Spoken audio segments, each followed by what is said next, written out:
The time is now 6:33 p.m. on this little bit of a stormy Tuesday evening at CB3. Thank you all for coming out tonight. We really appreciate you coming out in this weather. We know it's a little windy, looks like it's raining out already, and we're gonna try not to hold you up too long. We have quite a few things to get through on our agenda tonight, but first things first, we have the public session. And this is an opportunity for people that signed up in the back to speak on whatever topic they wish to speak. They have 2 minutes of fame, basically. Come before us at the mic. If you gave your paper to Ed, the man outside from CB3's office, if you gave him a paper to speak, then you can speak. And I should be getting those papers right now so we can start. I'm going to ask that if you are speaking on the same topic, that you choose no more than 3 people on the same topic so that we can move forward. And if you're speaking, if you're representing the same organization, speaking on the same topic, choose a speaker so that we can move forward on the agenda. If you are a CB3 full member, please move closer to the front. There's a lot of people here tonight. I'd like to see full members in the front, if possible. And new members, there's a new member that was just appointed. Last name, Alejandro. No? All right. So we're gonna get started. First, what's the order? You can go right in the order that you're in. Trevor Holland, 2 Bridges.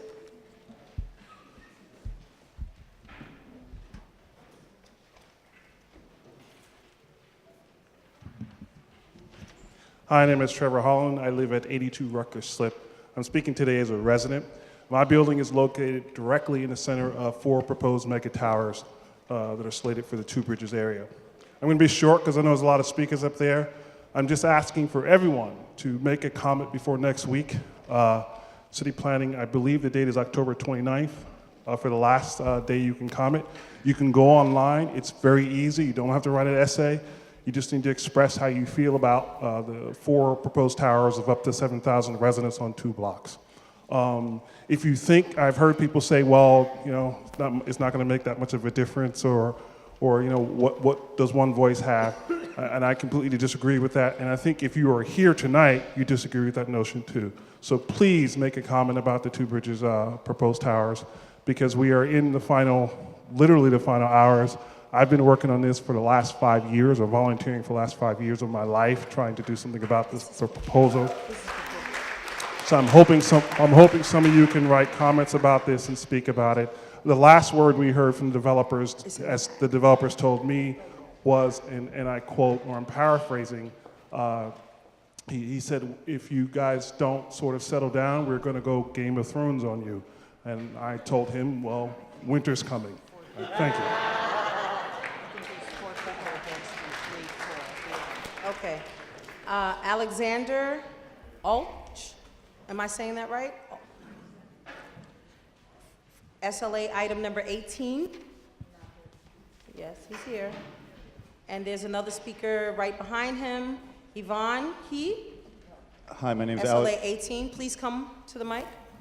My name's Alexander Olch. I live at 23 Ludlow Street. I own the Metrograph movie theater on 7 Ludlow Street. I'm speaking about an application from DLJ, real estate for 9 Orchard Hotel. I think I'd like to point out a couple things. There was a meeting in front of the SLA committee 2 weeks ago, and I think there's been a tremendous amount of progress since then. I think the most important thing that I see as a business owner and a resident is that the community's very firm in not supporting any new 4 a.m. licenses, which I'm very happy to see. I think I've also tried my best to help broker a negotiation on the last sticking points, which I've seen out of 9 sticking points, I saw 7 successfully agreed to, and I feel that the sides are very close, and I think encourage all sides to find a final agreement if possible. But most importantly, I'm happy to see where the negotiation lands at the moment. Thank you. Thank you. Yvonne?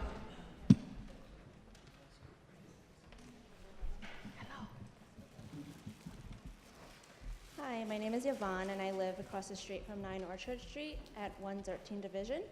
And I just wanted to say that for a development in the middle of Chinatown, I just wanted to bring some awareness that there has been poor Chinese outreach in the area in regards to the operations of the hotel, and the only communication that I've seen so far in the area is mailings, but sent only a month ago, completely in English.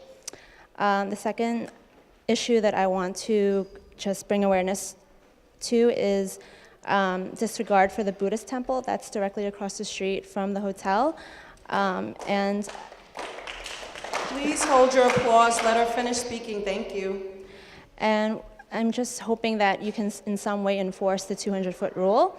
In addition, there has been some progress, I think, with some of the closing times, but they are planning on having live music and DJs, and this is a concern because in this Chinese area, there are a lot of elderly people, young children, working families, who should be able to sleep in the area, in a peaceful, like a quiet area, and orderly neighborhood. Thank you. Thank you. Arthur Phillips. Tamara Daly. Thanks very much. Speaking opposed to the application for 9 Orchard Hotel. We've spoken with the representatives of the hotel developers many times trying to reach agreement, I think in good faith trying to get there, but we feel that there are some really important sticking points that we need to put a pause on this. Mainly being that there's, as was just mentioned, there's a Buddhist hotel right across the street. There's a Buddhist temple right across the street from the hotel, and we believe that this item should be tabled until the SLA has made a determination on whether the 200-foot rule comes into account. And so we would hope that that would be the outcome of this meeting. My understanding is that happened at another property in our district, just a few blocks up the street at 140 Allen. And so I'm also here to ask why that didn't happen in committee in this case. And I would also say that just having a live music venue, live music and DJs on Orchard Street in this working class community of primarily residential community, we think is totally out of step with the neighborhood. And we think that if we go forward with this as it currently stands, it creates a very bad precedent for the neighborhood to really transform the neighborhood in a way that I think that overwhelmingly people here are opposed to. So we'd hope you take those things into account, table this until there's been a determination of whether the 200-foot rule applies here. And just respect, I think, the overwhelming community's input on this. We have a petition of over 230 signatures of very local residents who are opposed to this plan as it stands. So we would hope you take that into account and not approve this tonight. Wait to see what the SLA has to say. Thank you. Thank you.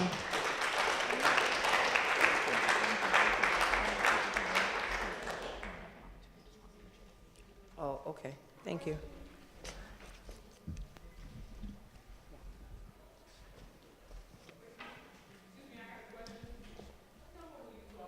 SLA number 18. Hi, my name is Tamara Daly. I'm with the Orchard Street Block Association. I'm just going to second what Arthur was saying, which is that we actually came out here tonight, and there's many of us here.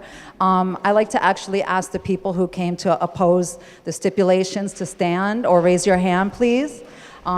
There's a lot more that couldn't make it because this is so early, and a lot of people work, have their families. They have no childcare to come out at 6 o'clock and sign in to speak. Also, there's a limited number of speakers, but we would have had a lot more. We do have a petition, again, that you guys have a copy of with over 200 signatures, the vast majority of which are immediate local residents. While we are very grateful that the developers did finally bring us to the table to discuss their method of operations. We're very grateful for the concessions they've made and for them, bringing us to the table. But we don't feel it's enough for the residents to feel protected. And what we are sticking on is that we are requesting no DJs and no live music in their hotel, if it's to be a real hotel like the Ludlow Hotel, et cetera. And again, I'm going to reiterate what Arthur said, which is that we are basically we came out here tonight to ask the committee to please table this until the SLA makes a determination on the 200-foot rule. We have a strong feeling that this temple is less than 200 feet from all the entrances. The temple feels very strongly. We did submit a letter from the abbess of the temple.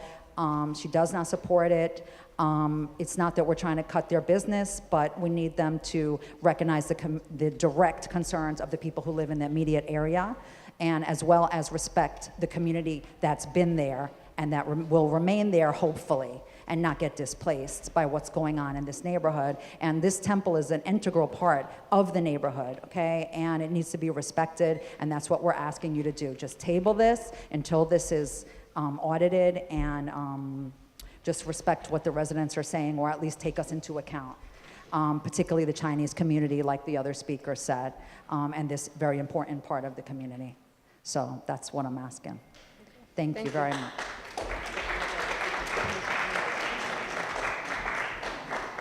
Timothy Harrell.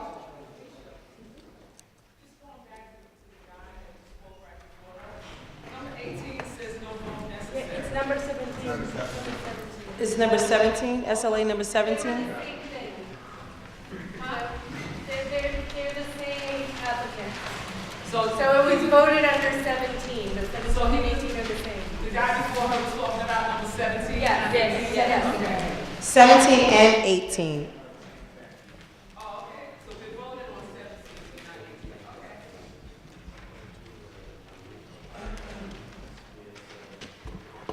Okay. Yeah. Good evening. My name is Timothy Harrell. I'm with the New York City Civilian Complaint Review Board.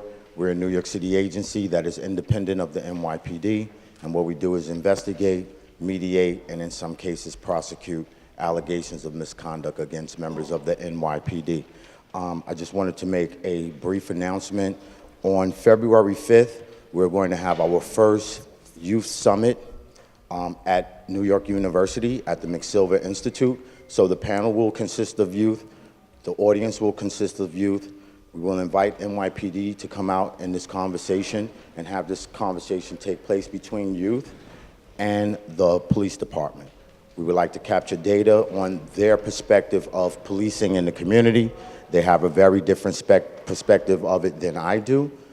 At their age, I work, I go home. I think that their voices are very important in this conversation, and we would like to collect data from this so that, if necessary, we can make suggestions for any necessary changes in policing policy and procedure in the community. So we will be serving breakfast and lunch, and some art will be displayed that has also been created by youth. Again, the panel will consist of youth, the audience will consist of youth, and this is in an effort to improve police-community relations. It's an open and a public forum, so all are welcome. Thank you. Do you have a flyer, sir? Yes, I left flyers out front on February 5th. It's not a school day, it's actually a lunar holiday. All right. Thank you. I'm sorry, the location of it? It's at New York University, the McSilver Institute. Yeah, we need a copy. Yeah, thank you. Thank you. Thank you, sir.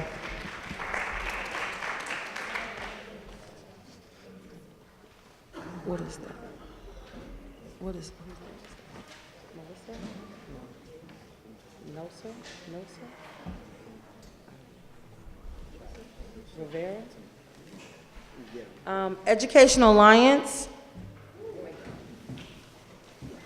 Okay, I'm sorry, I didn't know how to. Nilsa Rivera. Nilsa.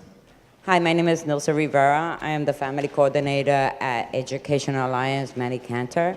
And today I'm here just to inform some of the community that Educational Alliance is for PS 142 and The location at East Broadway still has vacancies for 3-year-olds Head Start program. So if any parents are interested or still looking for childcare, please feel free to come to us. Thank you. Thank you. Tommy Lowe.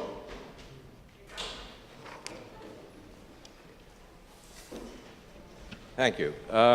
I'm here to talk about the L train shutdown. Many of you may not know, but starting April this year, there's going to be, the L train is going to shut down, and Lower Manhattan is going to be severely impacted.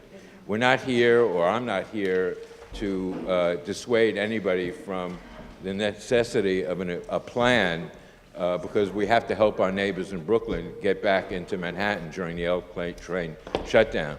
But one of the facts you may not know is that the current plan calls for 80 buses an hour, diesel buses, to come over the Williamsburg Bridge in an HOV3 lane.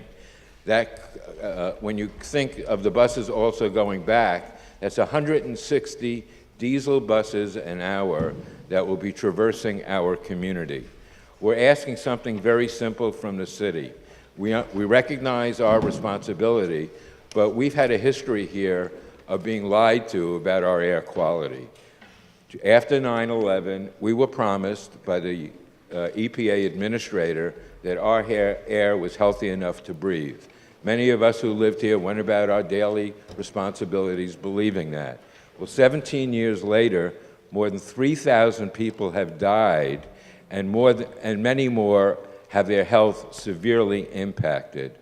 What we're asking for is that they take some baseline readings before the 160 buses an hour traverse the bridge so that we know after they start whether we're having an enormous negative impact on our air quality. We can't live for 15 months affecting our elderly, our children, people who live in the Delancey Street corridor, those living up 1st and 2nd Avenue, 14th Street. We're in for a nightmare. But what we can't tolerate is to have our air quality diminished to the point where people get sick. So we've been asking, without any luck, our elected officials to implore the MTA and the city DOT to do this without success. So now we're asking our elected officials, particularly our city council people, to introduce legislation which would mandate the city to do air quality testing for the 15 months that the L train is going to be shut down. We sent them a letter on October 8th, signed by more than 43 local Lower Manhattan organizations, including my district leader, Lee Berman, and a member of your board. But I've distributed a letter to the board members. But we need the city council, we need the city DOT to put a plan into place which monitors our air quality. It will be, in total, over the 15 months, more than 1 million diesel bus trips that are coming over the Williamsburg Bridge. We need a plan that recognizes if it diminishes our air quality, they're going to have to make some changes. Thank you. Thank you. The following names I'm going to call, but there are 4 of you or 5 of you that are on the same item number. And so I'm just going to call you, and you choose 2 amongst you that would like to give a compelling remark to your item number. Amy Chin, Andy Rifkin, Amy Robinson, and Emma Colbert. Please come forward if you're in the room and choose 2 of you. It's 4 of them. They all 4 can speak? Yeah, they have 5. It's 5 or 6 of them on the same thing. Okay, 4. Okay, so 4 of you. Okay, so then I need 2 more of the other people. Give me 2 more of the other people. They have 4? They have 4? Okay, they have 4. Okay, hi. Good evening. My name is Andy Rifkin. I'm the managing partner of DLJ Real Estate Capital, which owns and is restoring the landmark building at 9 Orchard that you've heard so much about. into a boutique hotel set to open next summer. Over the past months, we've engaged with numerous neighbors and community leaders to discuss the proposed hours and methods of operation.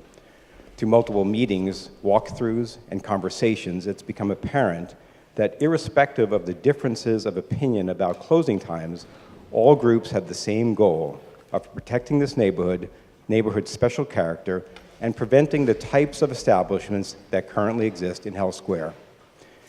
We are deeply committed to the mission and feel an obligation to help protect against encroachment south of Delancey.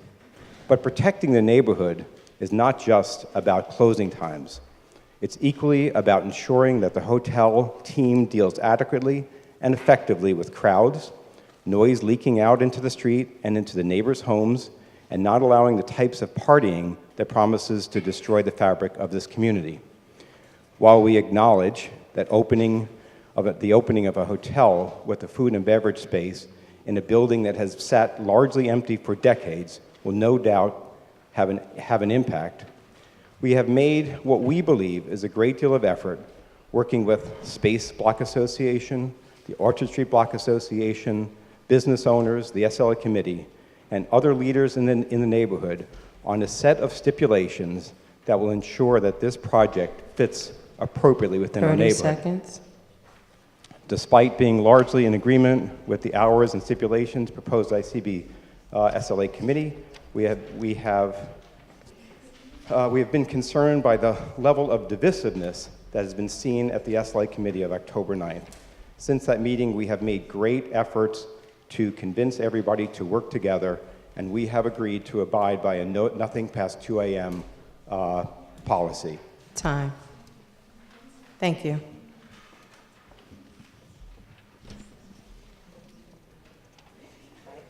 Hi, I'm Amy Chin, and I'm a lifelong New Yorker, and my family's been part of Chinatown community since 1903. I myself have worked in Chinatown for over 40 years at grassroots nonprofit organizations, government agencies, arts groups, garment factories, and small businesses. I'm here tonight to support the application from DLJ for the on-premise liquor license at 9 Orchard Street.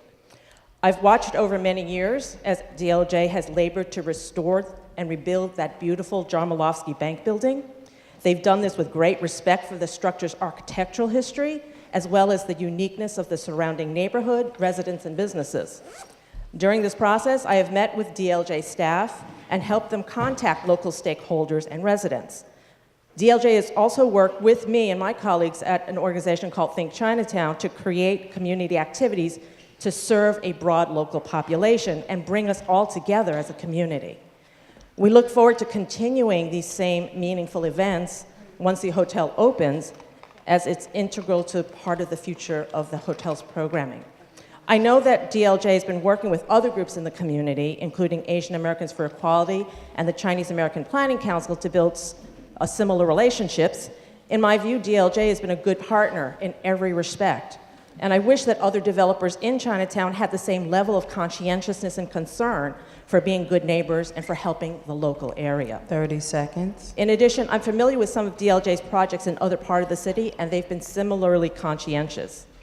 I've been alongside many of you in fighting for our community, so I know how vigilant we must be of developers that are full of promises, and because too many times in the past, those promises have been broken.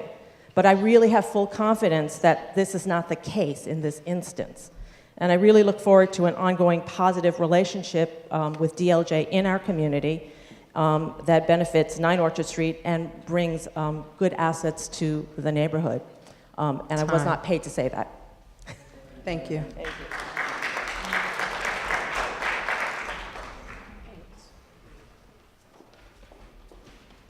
Hi, my name is Amy Robinson. I live on East Broadway, about a block from the historic Yarmolowski Bank building that will become the 9 Orchard Hotel. I also live 2 doors down from 169 Bar, so I am extremely sensitive to late night noise issues. I've lived here for 12 years, and I've lived in Manhattan in many changing neighborhoods since I was 18. I love this neighborhood. I have spent countless pro bono hours trying to respect and improve it. I'm a member of the Space Block Association, and I am president of the Seward Park Conservancy. And I'm here to speak in favor of the new hotel and its owners, DLJ. I, like all of my neighbors here, wish to keep the unique character of our area, and no one wants, excuse me, let me turn my page, no one wants the Hell Square situation in our below Delancey neighborhood. God bless you. I commend the Orchard Street Block Association for standing tall on this issue. I believe the hotel and its owners have heard and responded to the community. I believe they will be a new element that will not shatter our very special multicultural, activist, multi-generational neighborhood, but become an integral part of it. DLJ has chosen to renovate and restore a historic landmark building for their hotel. And I believe that they have the same respect for the people who live and work in our community.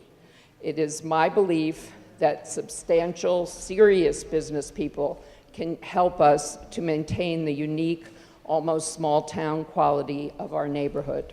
I can't imagine that Metrograph, Dimes, Kiki's, Little Canal, Ya, and 9 Orchard Hotel, among other businesses, would want more dive bars here. Thank you. Thank you.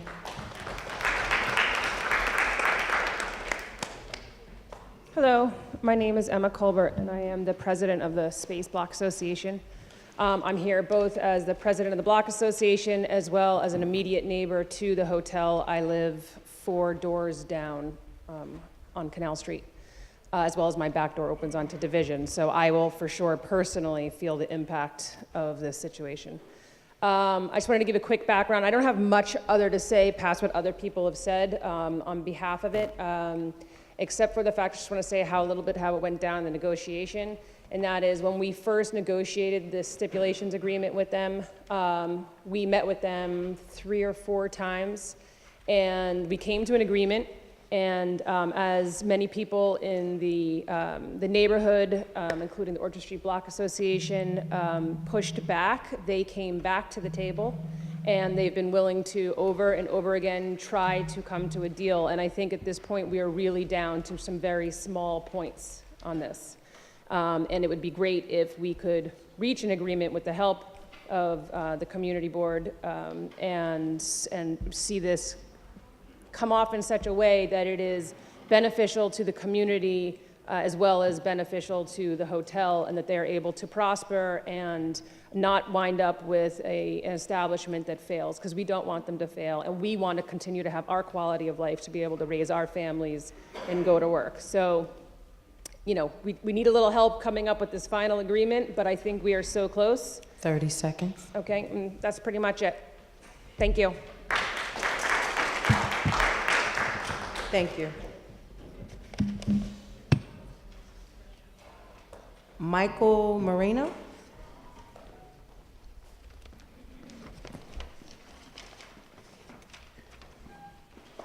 Then after Michael, Jordan Barker. I'll be quick. My name is Michael Marino. I run Friends of Corlears Hook Park. For those of you who aren't familiar with the park, we're located on Jackson and Cherry Streets, just south of the Williamsburg Bridge. We're one of the entryway parks into East River Park, just across from the bandshell. Anyway, I'm just here tonight to tell you that we have an event coming up on November 11th. We're hosting an event with the Lower East Side Ecology Center and the Department of Sanitation called Pumpkin Smash, where you can bring your old Halloween pumpkins and jack-o'-lanterns and gourds and come smash them up on the ground, and they will be scooped up by the Lower East Side Ecology Center and turned into compost. There's also going to be lots of arts and crafts activities for the kids, a face painter, and tons of other stuff going on. So November 11th from 10 to 1, come down to the park. Thanks. Thank you. Jordan. Request you could read my name. Thank you. Before I begin, let me just see a quick show of hands. Who here wants to make their neighborhood a better place to live? Anyone? I would assume all of you do, right? Well, I'm here to help you do just that. I'm part of the Citizens Committee for New York City, which is a nonprofit organization that provides grants for up to $3,000 for community improvement projects. These projects can literally be completed by anyone, whether it be a neighborhood group, a block association, or just people coming together to solve a problem that they have within the neighborhood. Some examples are converting vacant lots into community gardens, like the Elizabeth Street Garden. I don't know if any of you have ever visited. Youth programming, cosmetic changes, like covering spray paint. There's currently 2 different grants that you could apply for. One is actually due on November 7th.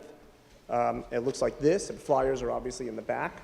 And that is for up to $1,000, and it's for a cleanup engagement projects, like repair of missing or damaged street signs, broken lights, etc.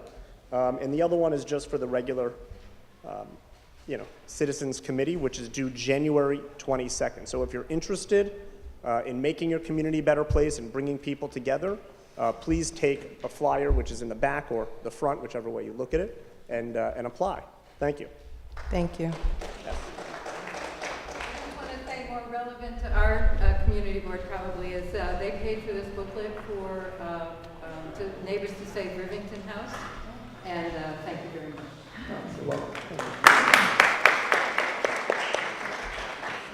Okay. Susan, there's no more speaker sheets? No? Okay. All right. All right, well, that concludes our public. My name was on there. We don't have. Yeah, I signed up. Matter of fact, I was the first one to sign up. All of them were speaking about this. What was your agenda item? What? Your agenda item? The garbage trucks on 10th Street. I'll give you, why don't you let her speak? Okay, sure, come on. Come up to the mic, ma'am. I don't know what happened. Okay, well, I'll just take a minute. Okay, well, I'm Crystal Field. I'm the Director of Theater for the New City. We're at 155 First Avenue. Maybe everyone knows about this already, but the garbage trucks are still there.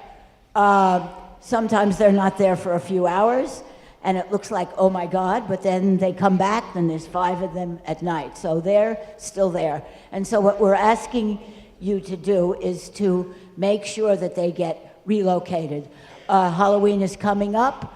We close the street down. We're very worried. I know they say they're not going to be there, but they are there. And people, even just before, they see the street and they see the garbage trucks, and they're going to think we're not going to do anything, and we are. Our emergency exits are on that street. If there's a fire, like there was on 11th and 1st, and a fire truck could not get in, there's people, one person who is inaccessible, needs accessible ride, accessible could not get in there to take care of her. Our audiences come out on the street in intermission on 10th Street. And, of course, for Halloween, the entrance is not on First Avenue, it's on 10th Street.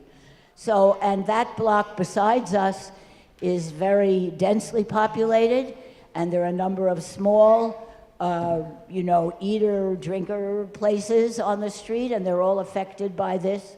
And so we're asking you to make sure that they go away.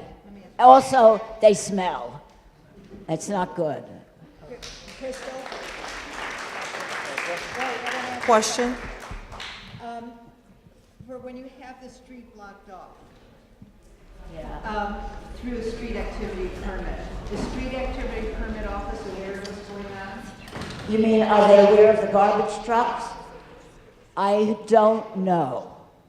I know that we didn't get the permit yet, and it's getting close. Could you send me an email tomorrow? Give me the dates that's being closed off. Just one day, it's the 31st. Give me the date and explain that, the trucks are parked there all 24 hours, and that way I'm gonna deal with it with the street activity permit office, okay? Okay, thank you. I appreciate it. She's a great lady, by the way.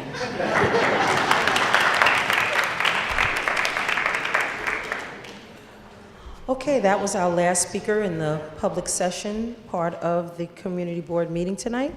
Now we were going to move on to our elected officials report. Mayor Bill de Blasio, any representative from his office? Okay. Public Advocate Letitia James' office. Is Adam Chan here? Comptroller Scott Stringer's office. President Gale Brewer's office. I know someone's here. Vanessa? Where's Vanessa? There she is, okay. Thank you, Vanessa. And after President Gale Brewer's office, Nydia Velazquez's office? Okay. Good evening. Can you hear me? It's been a long time since I speak at a microphone, so my apologies. I'm here on behalf of Gale Brewer's office. I know this is a very long meeting, so I'm going to say a few things. One is our capital funding application opens in January, and I know January is a few months away, but usually people want to know when our sessions are coming, budget informational sessions, and we have 4 of those. For you all will probably be November 7th and 8th. I don't know how many schools are here, but schools are November 7th at 1 Center Street between 4 and 6 p.m. And then nonprofits we're having on November 8th between 1 and 3 p.m. All of that information is on our website. In the back, I should say in the front, we have our flyers if you would like to have more information. I happen to be the Director of Budget and Capital Projects. I'm in the back if you want to talk to me about something. In addition to that, you will be able to find the testimony for Gale on the charter revision. If you're interested in that, we have testimony in the back. Thank you.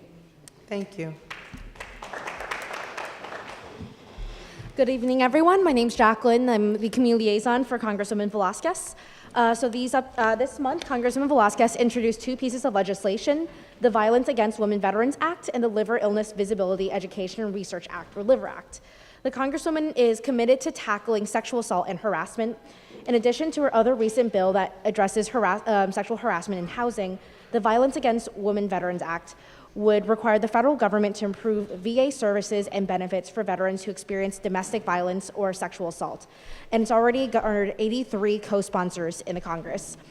And it also, in recognition of Liver Cancer Awareness Month, which is October, the LIVER Act would improve research and funding for awareness and prevention for liver cancer and other related illnesses. For example, hepatitis B and C are major risk factors for liver cancer and a huge issue for Asian Americans, Hispanic, Latinos, and African immigrants. Although liver cancer kills 3 times more Americans than skin cancer, it currently receives only half of the federal dollars. Also, tomorrow night, the Congresswoman is hosting a micro-enterprise workshop. Sometimes it's hard for individuals to receive bank loans, but there's also microlenders and organizations that can help you start your business.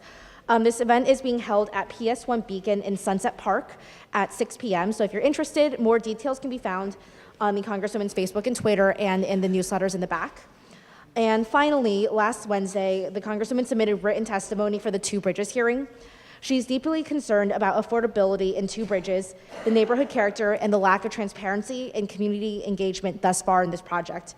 If you're interested in reading her full statement, I've also brought copies of that for the back. Thank you so much.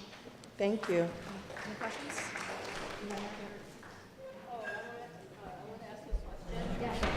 It's about public charge. Okay. Next month, the Health and Human Services Committee, we're going to have a presentation about public charge from the Organization Coalition. So can someone from your office come also to talk about what you're doing or what you see going ahead? Okay, Yeah, so I can definitely be there, and then we can talk about how our office can be helpful.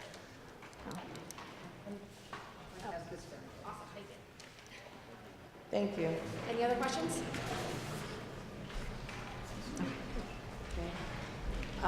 Carolyn Maloney's office, Yuh-Line Niou's office.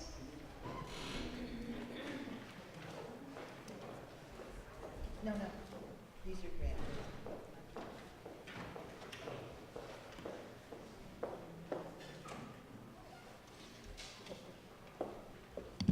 Hello, my name is Monica Martinez. I'm from State Assemblymember Yuh-Line Niou's office.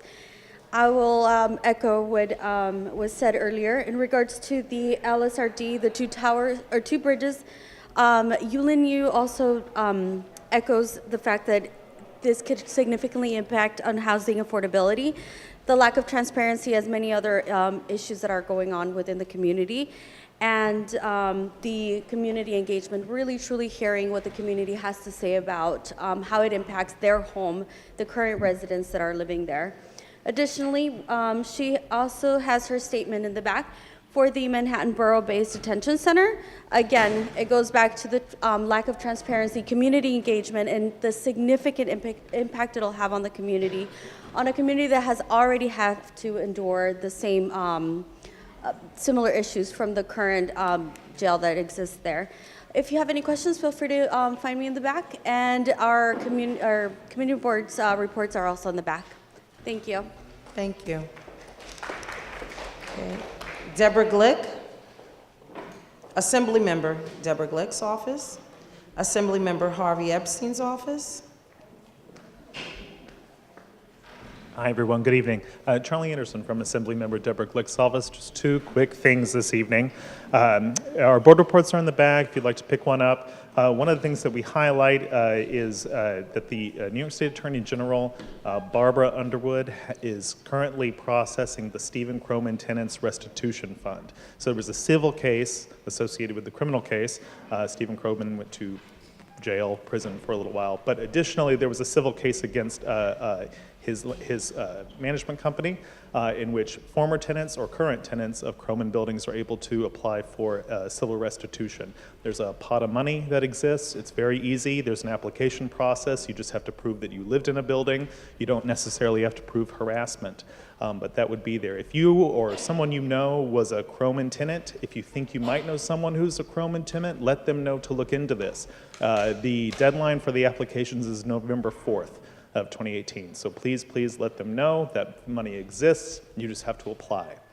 Lastly, much like the borough president, the assembly member has an opinion about the ballot initiatives that will be on the other side of the ballot. Most specifically, we've been talking about term limits for the community boards. On the back table by our board report is a statement, long testimony from the assembly member. I encourage everyone to pick that up as well. That's it from me. Okay, I see your hand.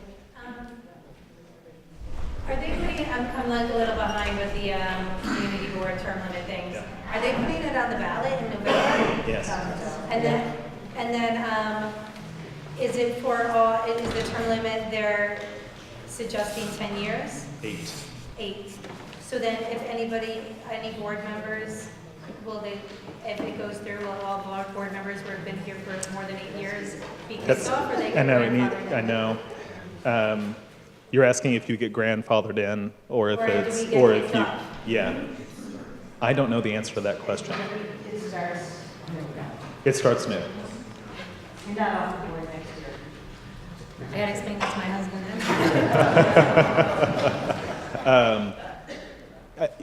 Yes, what Susan said. Apologies. I wish. Sorry. One question, you know, and then you don't know it. Thank you. Any others? Great. Thank you very much. Thank you, Charlie. Harvey Epstein's office. Thank you kindly. My name is Mike Schweinsberg, and I'm proud to represent Assemblymember Harvey Epstein.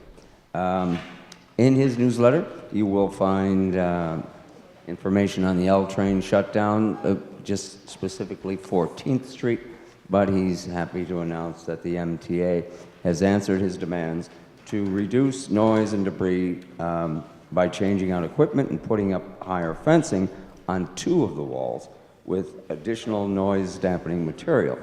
He feels, however, the MTA should go further and replace all 4 walls. Noise travels in all directions. So he's moving forward to get them to do that. With regard to Mount Sinai Beth Israel, he is, was one of the original coalition members before he came into office, and he continues to work on our behalf to do the best with that situation. He's authored a letter with Assemblymember Gottfried and Senator Hoylman and other Senate and Assembly members whose constituents are affected by it, calling on Governor Cuomo to appoint a consumer advocate to the Public Health and Health Planning Council, believing that the state must provide consumers a voice in major decisions that affect them and their health, like downsizing hospitals, and he will work with the community and citywide organizations to decide appropriate next steps. One thing I'm personally pleased about, so I'll bring it up much. Harvey has gotten a new assignment. He is now joining the Assembly Task Force on People with Disabilities. I'm very, very happy to hear that. That's good to know. Thank you kindly. Any questions? Thank you. Senator Brian Kavanagh, State Senator Brad Hoylman.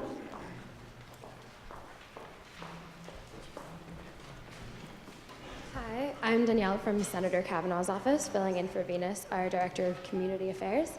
We just have a few updates for you guys. The first is that October is Domestic Violence Awareness Month. Earlier this month, Senator Kavanagh joined Lieutenant Governor Kathy Hochul as she announced the state's commitment of $16 million for organizations that provide legal assistance to survivors and victims of domestic violence. Last Wednesday, Senator Kavanagh testified in support of the community at the City Planning Commission hearing on the 4 proposed towers in the Two Bridges area. The senator urged the City Planning Commission to accept Manhattan Borough President Gale Brewer's and Councilmember Margaret Chin's text amendment for these applications to undergo ULURP. The senator recognized the community's concern and strongly believes these applications should have full community input.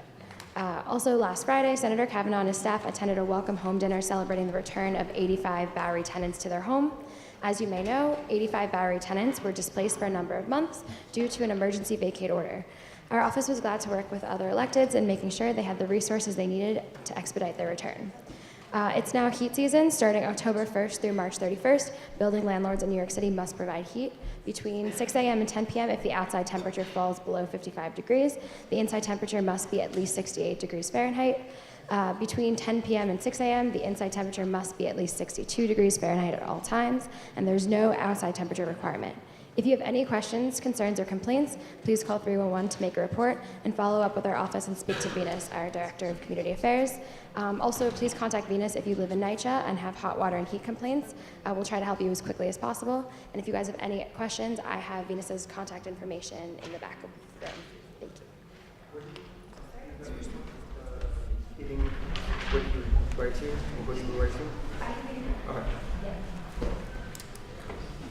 Thank you. Carolyn? Hi, I'm Caroline Wexeldem from State Senator Brad Hoylman's office.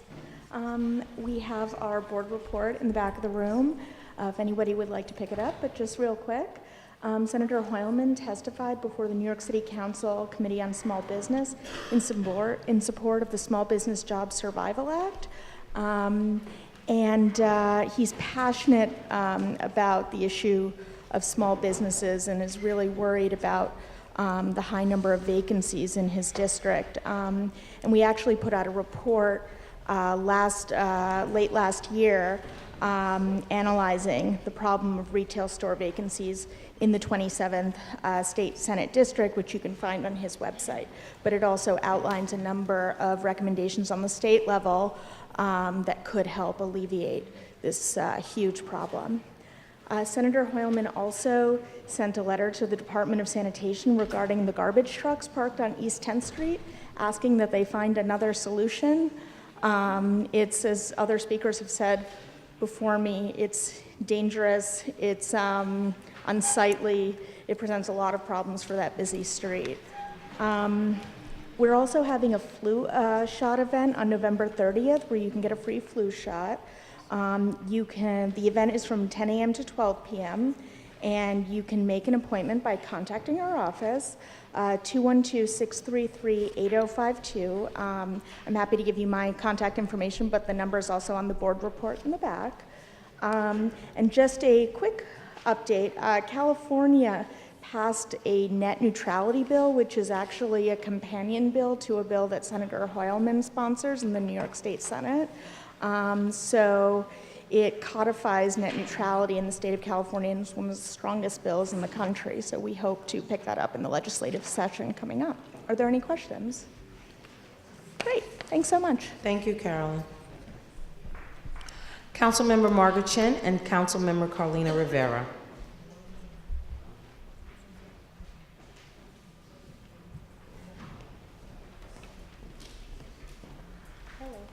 Hello, good evening, everyone. Marian Guetta from Councilmember Chin's office.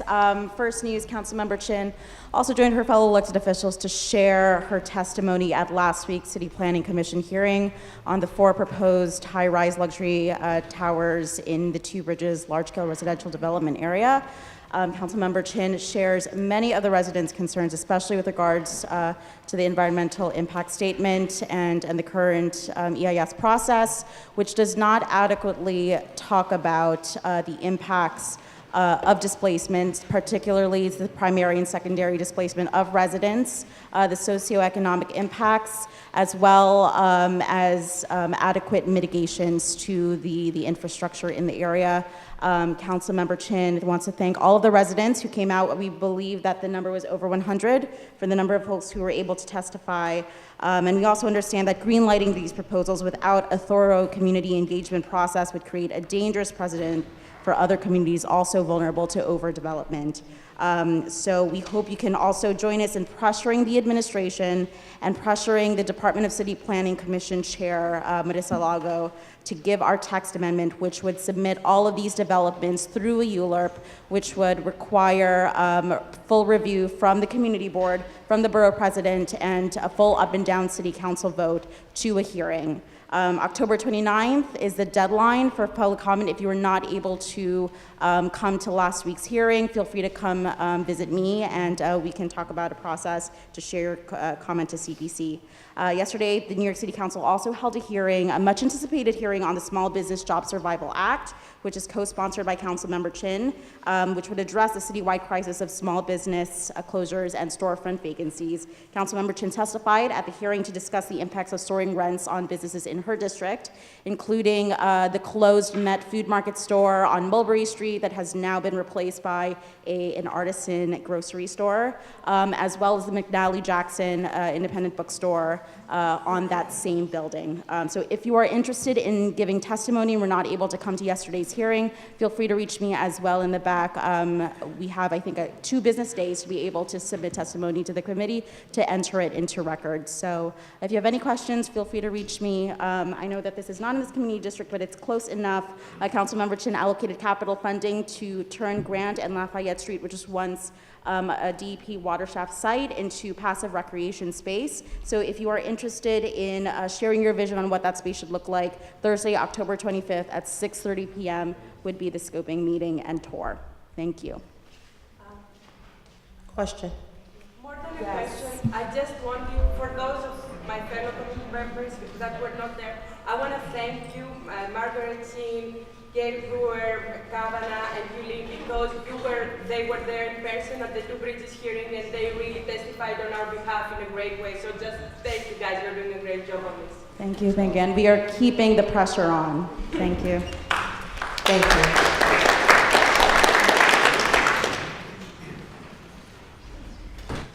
Hello, everyone. My name is Sheila Rodriguez, and I am Director of Constituent Services from the office of Councilwoman Carlina Rivera. So I have a few things I want to cover.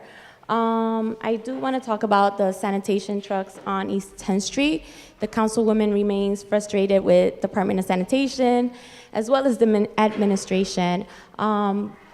Last week, the councilwoman wrote a letter to DSNY officially requesting the relocation of the trucks, as well as wrote a letter to the mayor's office, highlighting the many public safety concerns that have been brought to our office attention by our constituents, including the recent mugging. I'm not sure if folks know, but apparently there was an attempted mugging of a sanitation worker on East 10th Street.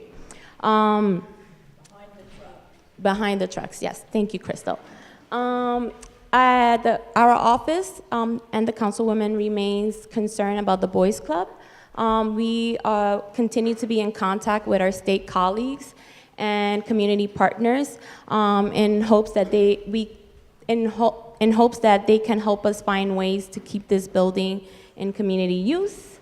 The councilwoman also wrote testimony today for the New York City Property Tax Advisory Commission.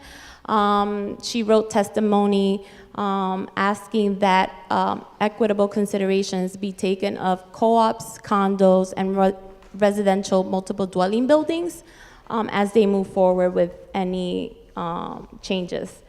And last but not least, the Tompkins Square Park Dog Run Halloween event continues to happen.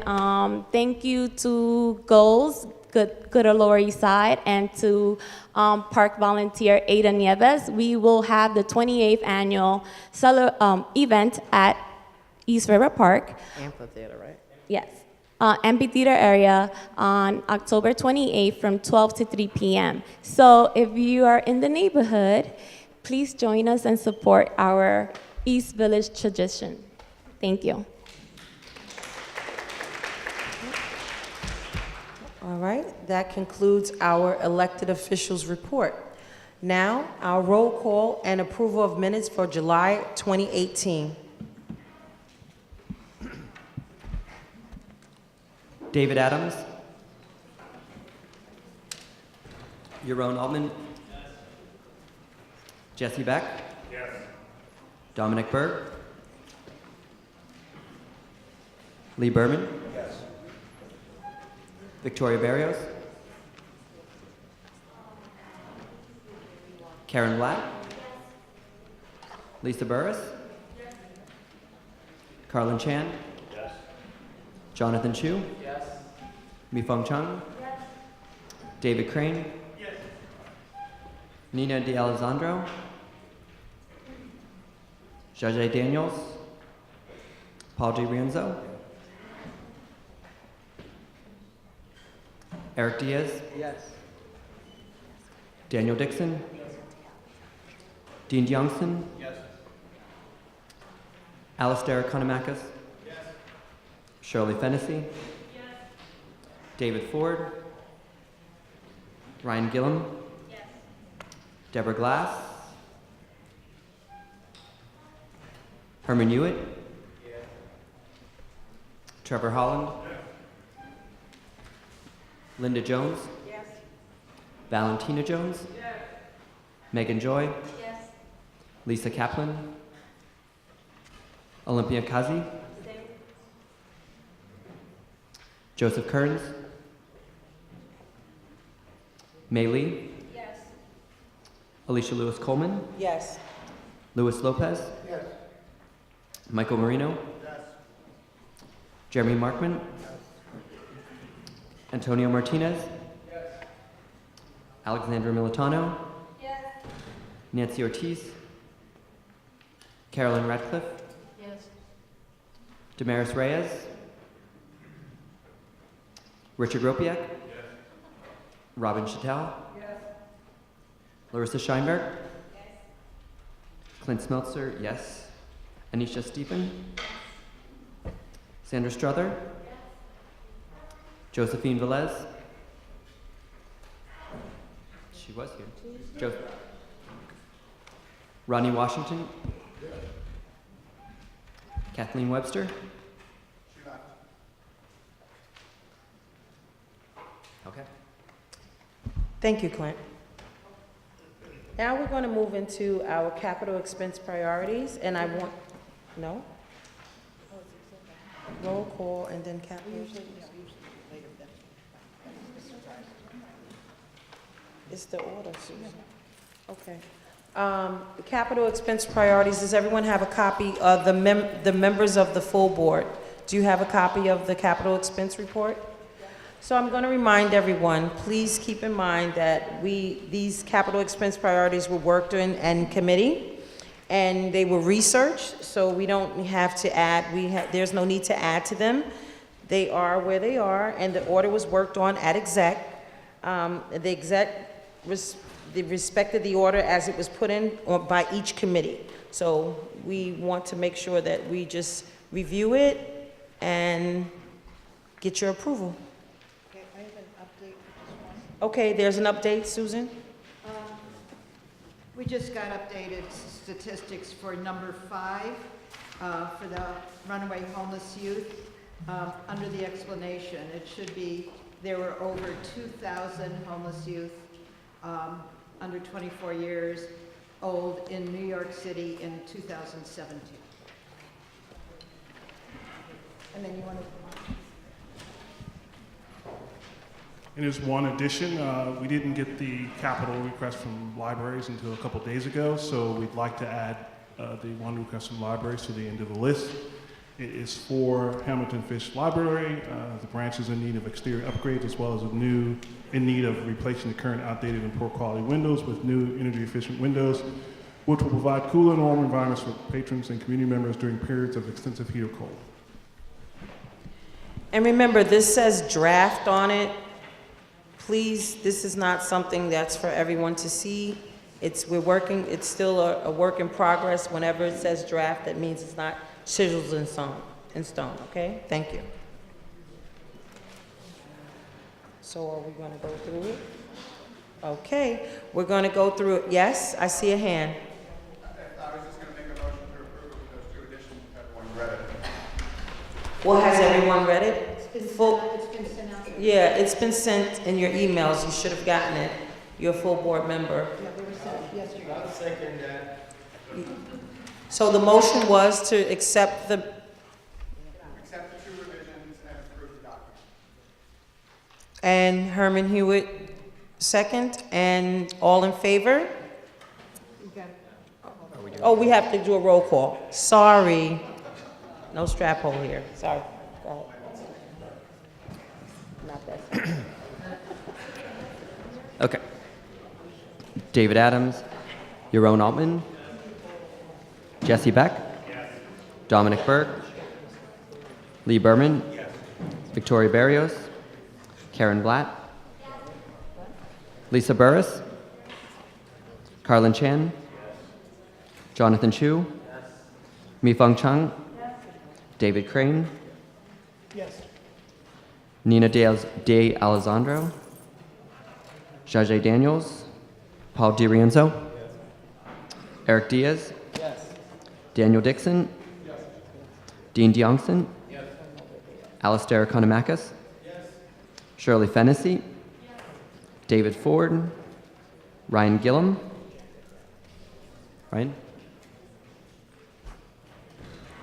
Ryan, are you? Oh, Ryan? Oh, yes, okay. Deborah Glass, Herman Hewitt, Trevor Holland, Linda Jones, Valentina Jones, on the budget priorities. Megan Joy,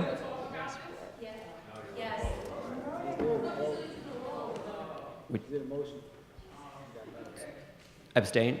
I'll bring my, yeah, definitely. You got cornerstone behind trees. I'm from the projects. Yes.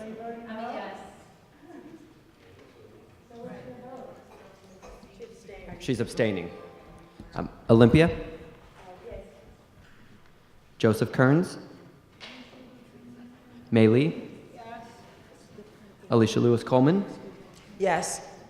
Luis Lopez? Michael Marino? Jeremy Markman? Antonio Martinez? Alexander Militano? Nancy Ortiz? Carolyn Ratcliffe? Damaris Reyes? Richard Ropiak? Robin Chattel? Larissa Scheinberg?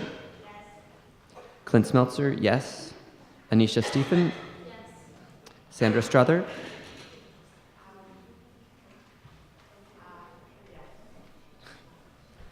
Josephine Velez?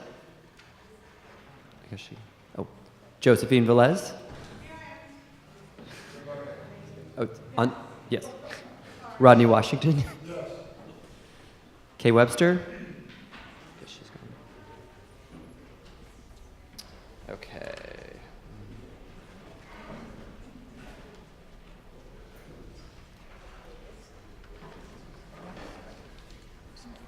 Okay, thank you very much. It definitely passed. Thank you. Now we're going to move into our board reports, board chairs report. So a few things I wanted to report to everyone this month. Our first vice chair and our second vice chair are away in Rhode Island at the census delegation. And for those that don't know, we're preparing for the 2020 census. And so they're doing some mock work right now and how this is going to work. And there's still some kinks they still need to work out as far as the immigration piece and how they're going to answer that question, how they're going to get people to answer that question without there being a consequence for the families that choose to fill out the census that are not documented. That's one. The other is David Ford, our first vice chair, has been working on the attendance again. It is attendance time again, and there are a few people that have been flagged. Don't worry, if you didn't get a letter yet, that means you haven't been flagged. But you know who you are. If the letters are going out next week. And we want to just keep in mind that, you know, this is a commitment, and we do know that it does take a lot out of your time and your busy schedule. But remember, you represent your community. You are appointees. You're not volunteers. So let's just be clear on that language when we use it. We are appointees and not volunteers, okay? So anyway, that being said, we'd like to invite our new members to please stand at this time. Some of you haven't been acknowledged, and there's one woman in particular that was just appointed, like literally last month. If you are a new member, please stand. Some people still don't know who you are. I see Antonio sitting over here by himself. I see, yeah, I'm gonna call you out because you're sitting by yourself, and I know there's some things you might not know, and it's important for us to sit together so people can learn. Look around, older or seasoned members, please help those new members out because some of them still don't know how we vote and things that we've been working on for a while, and it's important. Oh, okay, please. Antonio, say, that's Antonio. Where's Daniel? There's Sandra, there's Daniel, there's Olympia, there's Anisha, I'm sorry, Anisha, Jesse, and that's it. And Nina, who hasn't been here, I don't know where she is. But it's important for us to know each other, right? And it's important because you all represent your community in a great and mighty way, believe it or not, you do. You see people think we make a whole lot of decisions, right? So it's so important for us to help one another out. And if you're a new member and you still feel like you're in need of some support, please come see me and then I will try and get you a mentor. David Ford, our first vice chair, has been working on assigning mentors. When I first joined the board, I had a mentor. My mentor, she sat next to me for 6 months and we talked and I learned everything I needed to know about how, she didn't tell me how to vote, she just advised me on what we were voting on and what it meant to say yes, no, and abstain, or being present and not voting, all of those things. Some people don't know what that means. So it's important for us to each one, reach one, help somebody, okay? Also, let's see, the Subcommittee of Land Use, which is the Public Housing Subcommittee, will be scheduling a meeting fairly soon in the early month of November.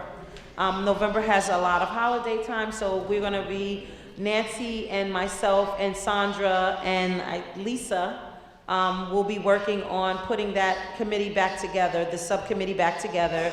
And so if you're interested in helping us out with that, if you have any expertise in public housing or Section 8, you're welcome to join us. Even if you are a resident of any of those public housings and you'd like to join, please feel free to come see me and we'll assign you.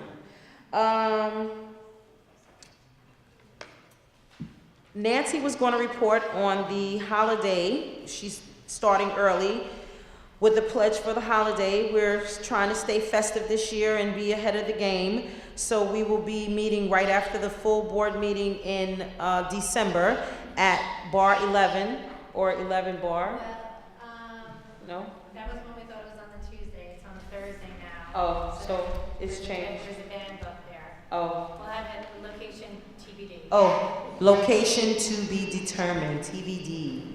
Okay, but just keep in mind, and we also would like you to keep in mind, when you come to next month's meeting, we'll be asking for your donation at that time towards the holiday celebration. I think that was it. I think that's it for my report. Susan? Thank you. First of all, the agenda for November will be posted and sent out tomorrow. I would like to ask everyone to note that because of Thanksgiving, the committees and full board are off the usual schedule, so you should check to make sure when those dates are. As you can see, we are again streaming our meetings. Councilmember Chin is paid for another 6 months, so that starts this month. There will be an icon on the community board website where you can go back and watch the meetings, and all of the ones we're keeping an archive of all the ones that have been streamed. You may also have noticed that New York City links, there's a few of them in the area of the community board that are now advertising community board meetings. They send us a link, and every month Ed in the office sends a submission with the full board, and it's kind of neat. It's a big pink thing. It's kind of neat. A lot of people have noticed it. We have not only a lot going on in the community board, such as Two Bridges, Manhattan Detention, and other things, but also service delivery issues have been really big also. The sanitation trucks that have been discussed are among the biggest. There's been no resolution on those trucks. I know Carlina's office is trying to work for an alternate site for the ones on 10th Street, for Pier 36. The complaints are regarding mostly safety issues, and the committee will be voting on a resolution regarding this in November. There have also been more homeless issues than I've ever seen in the 14 years I've been in this job. Particularly north of Houston, we have groups of homeless people. There have been noted some people who are a danger to themselves and others who are taken to the hospital, but they seem to always be let out within a few days, and patterns just keep repeating. It's sort of a very frustrating issue because services are being offered and not accepted, and I don't see the city trying new methods to engage people. There were some huge trees knocked down in Rivington between Bowery and Christie by trucks. Part of the street is blocked off for staging for the Bowery water main. So it's assumed in two different incidents that the trucks were avoiding the staging area and went too far in the sidewalk on the other side. The contractor is denying responsibility because it was a few hundred feet away from the actual staging area, so it's kind of between forestry and the contractor at this point. But the residents of that block are really upset. 30 years ago, they actually lobbied heavily to get the trees on that block. They will be replaced, but there's no timetable, and probably with little saplings. For the L train, we have asked the MTA to send a representative to the district service cabinet councils. For new members, every community board office once a month has an interagency meeting where we get all the agencies together to work on service delivery problems in the area, and it's really productive to have everyone together, except we don't have anyone from the MTA. They're not a city agency. But with the L train, it's really necessary to have them there. We do not have a commitment. We have been having work at 14th Street and Avenue A probably a good 6 months. There have been a lot of problems that have not been resolved. So that's actually in the vote, on the vote sheet this month, and after the board votes, I'm going to lobby every elected official with that resolution to please support us in trying to get representation at those meetings. We've been working with the NCOs, the neighborhood coordinating officers. In the 9th precinct, we've been working pretty closely with them. We've given them a lot of stipulations or zoning information to help them with issues that they've heard from the community. In the 7th and 5th precinct, it seems very different. We're still working with community affairs, and we really don't interact with the NCOs. It just seems to be working very differently in different precincts. And that's my report if there's no questions. Any questions? Thank you, Susan. Okay, we're going to go into executive. Committee reports and voting on recommendations. Oh, executive, nothing to report. Nominating committee, Megan Joy.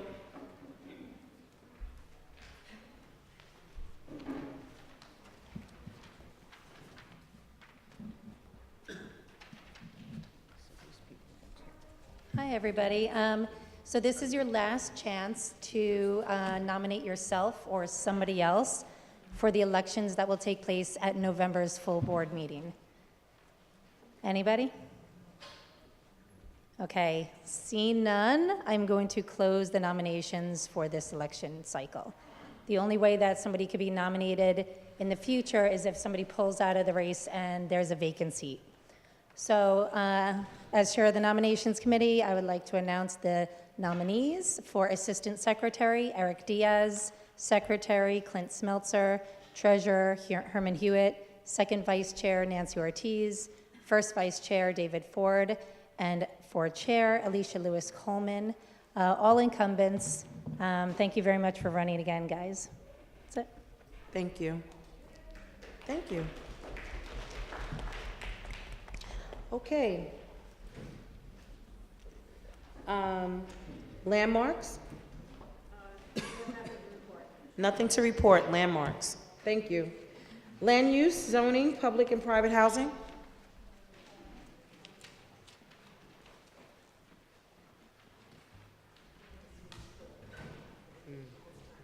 Hi, I just wanted to say thank you for everyone who came out to testify at the city planning hearing, and to remind you, as some of the elected staff has reminded us earlier, that the deadline to submit comments to the Two Bridges Towers proposal is October 29th. You can do that through the city planning website.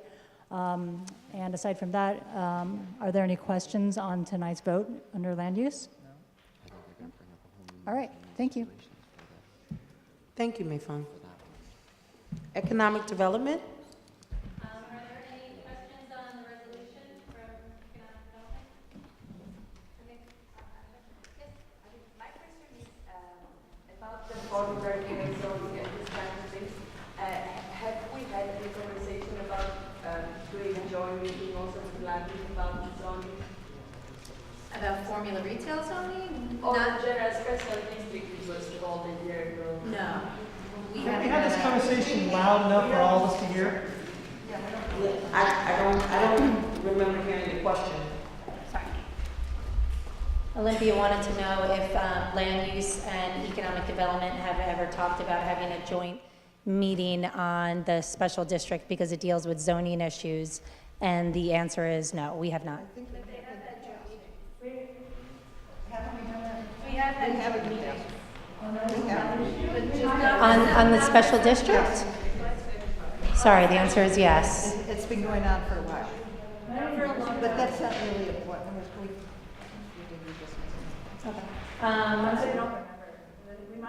Well, if your question is, are we considering it in the future, we haven't really talked about it, but I'll take your consideration. Okay. Thank you, Megan. Next, Health, Seniors and Human Services, Youth, Education, and Human Rights.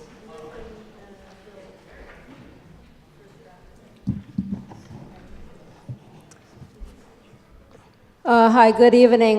We don't have any items to vote on tonight, but I wanted to call your attention to a couple of agenda items we have upcoming in our next meeting on November 1st. So the first thing is about Community Health Care Network. They're right actually down the block on Essex Street. And they are they're there. They have a lease that expires in 3 years at the end of 2021, but they're at risk of losing their place because of the construction of Essex Crossing. And there's no, seems like promise. I mean, they're going to come to our meeting, and we're going to vote on some resolution to prevent their displacement. So there's been all these talks, and but there's no clear plan as to. They don't know where they're going to go next, and we're not sure why that is so. So you'll hear. So that's one of the things we're going to be talking about at the meeting and having a resolution. The other thing that I also wanted to call your attention to is we're going to have a presentation on a federal proposal to. It's called. You may have heard of something called public charge. So it's about immigrants, and it's penalizing immigrants. Poor immigrants for using certain public benefits like Medicare, Part D, and food stamps, and a couple of other things. And so these are immigrants who may be applying for a green card later, and it makes them choose between getting the benefits or applying for the green card, which would help them. Upgrade their status here in the United States. So it's not a done deal, it's just a proposal in the Federal Register. It's not being proposed in Congress, so it sort of has this low level of visibility. And there will be a presentation from an advocacy group called the New York Immigration Coalition. We'll be learning more, how we can comment in the Federal Register, how we can oppose it, and also what will happen if it passes, at the federal, state, and local level. If you're an elected official, at any of those levels, or please send someone to the meeting and let us know what you think you'll be doing or advocating for. Any questions for me? Thank you, Maylee. Parks and Recreation.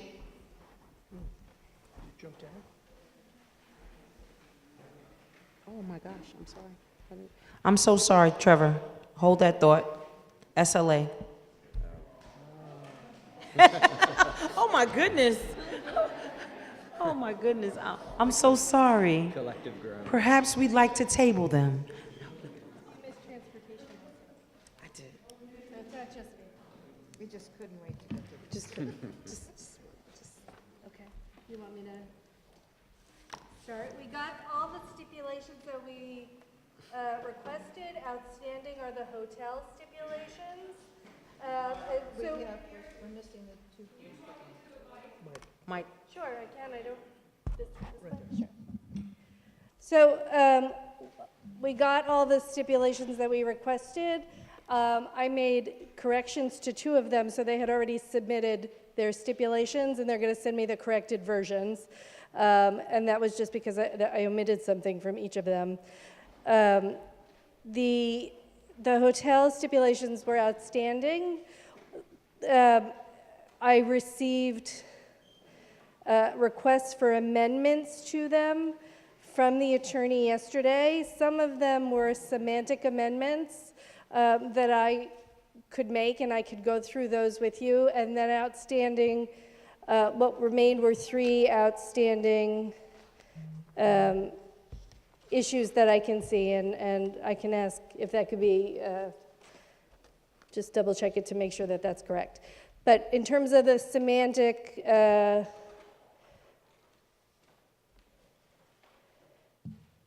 or what was consistent with the discussion, corrections, if you go to the stipulations themselves on the resolution, and I would refer you to a page, but I actually made my amendments on my own copy separate from the meeting, so that would be the paragraph that begins generally.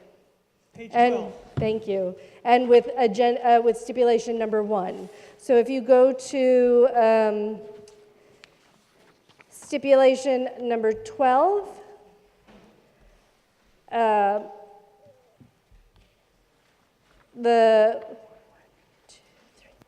fourth line down should read of patrons on Allen Street, and will have staff people outside when necessary to direct vehicular and pedestrian traffic.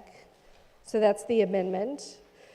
I had the old language of our alteration stipulation, so I fixed that. It was pointed out to me by the attorney. That's number 14.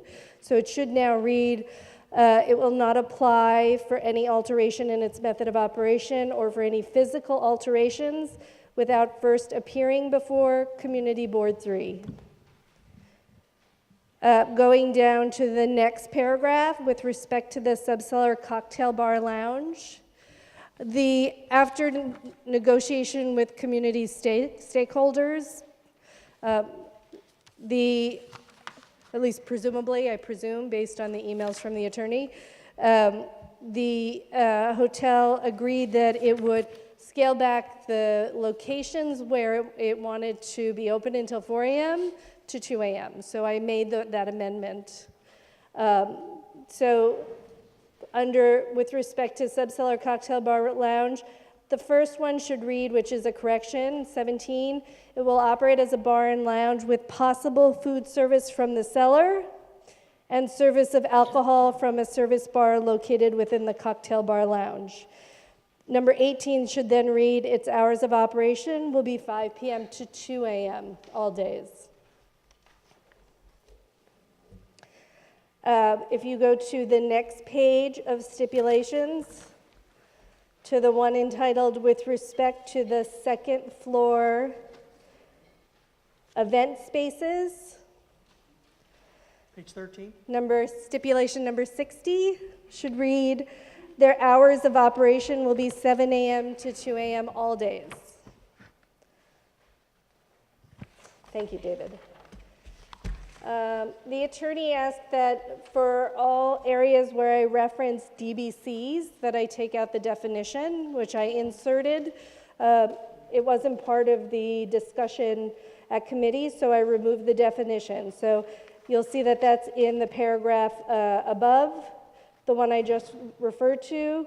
It's stipulation number 52. So after DBC, I struck decibels relative to the carrier. I also did that under stipulation 65, stipulation 78, and stipulation 82.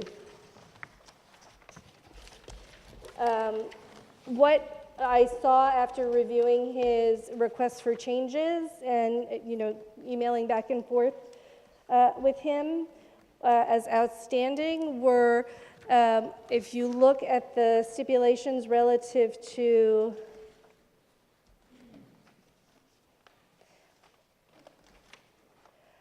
the paragraph that's entitled, I think it's going to be page 13 maybe for you.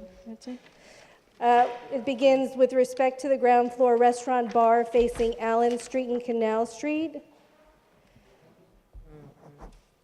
Yes, paragraph 13. It's at page 13 for you. No, is it a day? No, that's the next page. You have the wrong restaurant. Yep, 12. Thank you. So with respect to the ground floor restaurant bar facing Allen Street and Canal Street, the committee, after much discussion,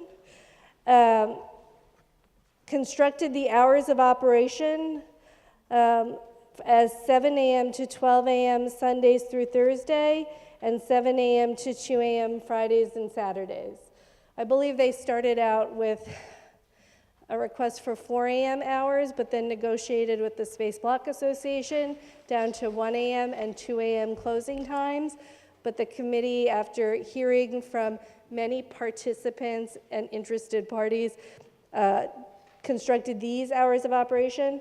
The applicant is asking that they be amended to 7 a.m. to 12 a.m. Sundays through Wednesdays and 7 a.m. to 2 a.m. Thursdays through Saturdays. So that was one outstanding issue. The other was, and I'm saying this just from with respect to what was emailed to me by the attorney. So there could remain other outstanding issues from the community perspective, but I'm addressing what I've received in the last 24 hours. With respect to the ground floor lobby lounge,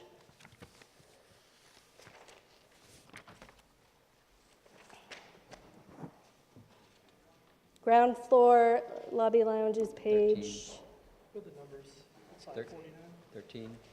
13, beginning with stipulation number 49. The attorney was asking that we not characterize the music to be played in this location as background. The committee did have extensive discussions about what would constitute appropriate music for this background, for this location, which faces Orchard Street and Canal Street. So it's on the Orchard and Canal Street side of the hotel. And then what the other outstanding issue from the attorney was with respect to the venues that exit onto Allen Street. So these would be the event spaces on the 2nd floor and the 14th floor, and the sub-cellar lounge. There's language in each of the set of stipulations about no wait lines, no queuing, no velvet ropes outside, which was a compilation of information both that the committee resolved after much discussion and information that the applicant had already agreed to with like the Space Block Association, because when we originally met, there were at least these tendered agreements, this tendered agreement from the Space Block Association and a set of requested stipulations from the Orchard Street Block Association, all of which we went through. We constructed language with respect to no wait lines, no queuing, no velvet ropes outside, security that was going to be responsible for overseeing traffic and noise outside and ensuring that there weren't people or a queuing of vehicles and traffic outside.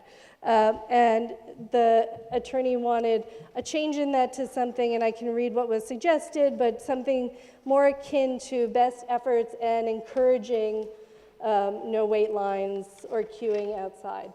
So what was tendered was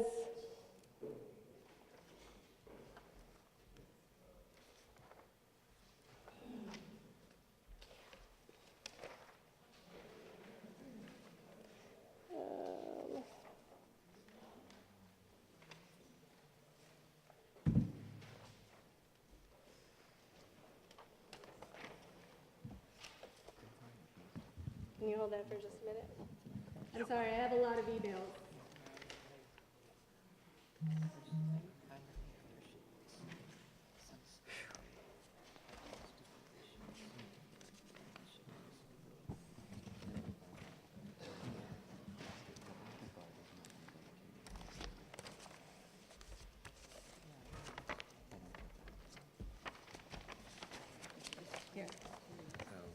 So what was tendered was the hotel and staff will at all times use best efforts to maintain order both inside and outside of the hotel, 2 eyes to ensure that patrons enter and leave the hotel in a peaceful, quiet, and respectful manner, 3 eyes to discourage patrons from congregating outside the hotel, including wait lines, and IV, clear the area outside the hotel of all patrons immediately after closing.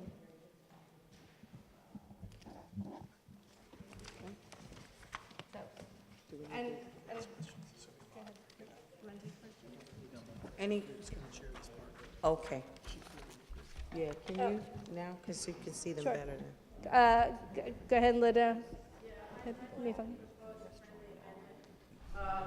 I'm just a part of the Space Block Association, and on page 12, with respect to the bar facing Allen Street, the hours of operation, which are stipulation 26, that it goes 7 to 12 a.m.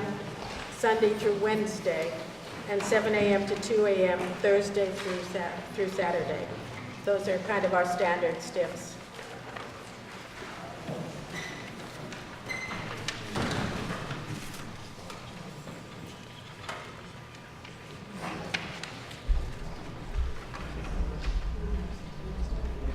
Okay, so since it's a friendly amendment, I need to make sure that people understand it, and if anyone on the board objects to that,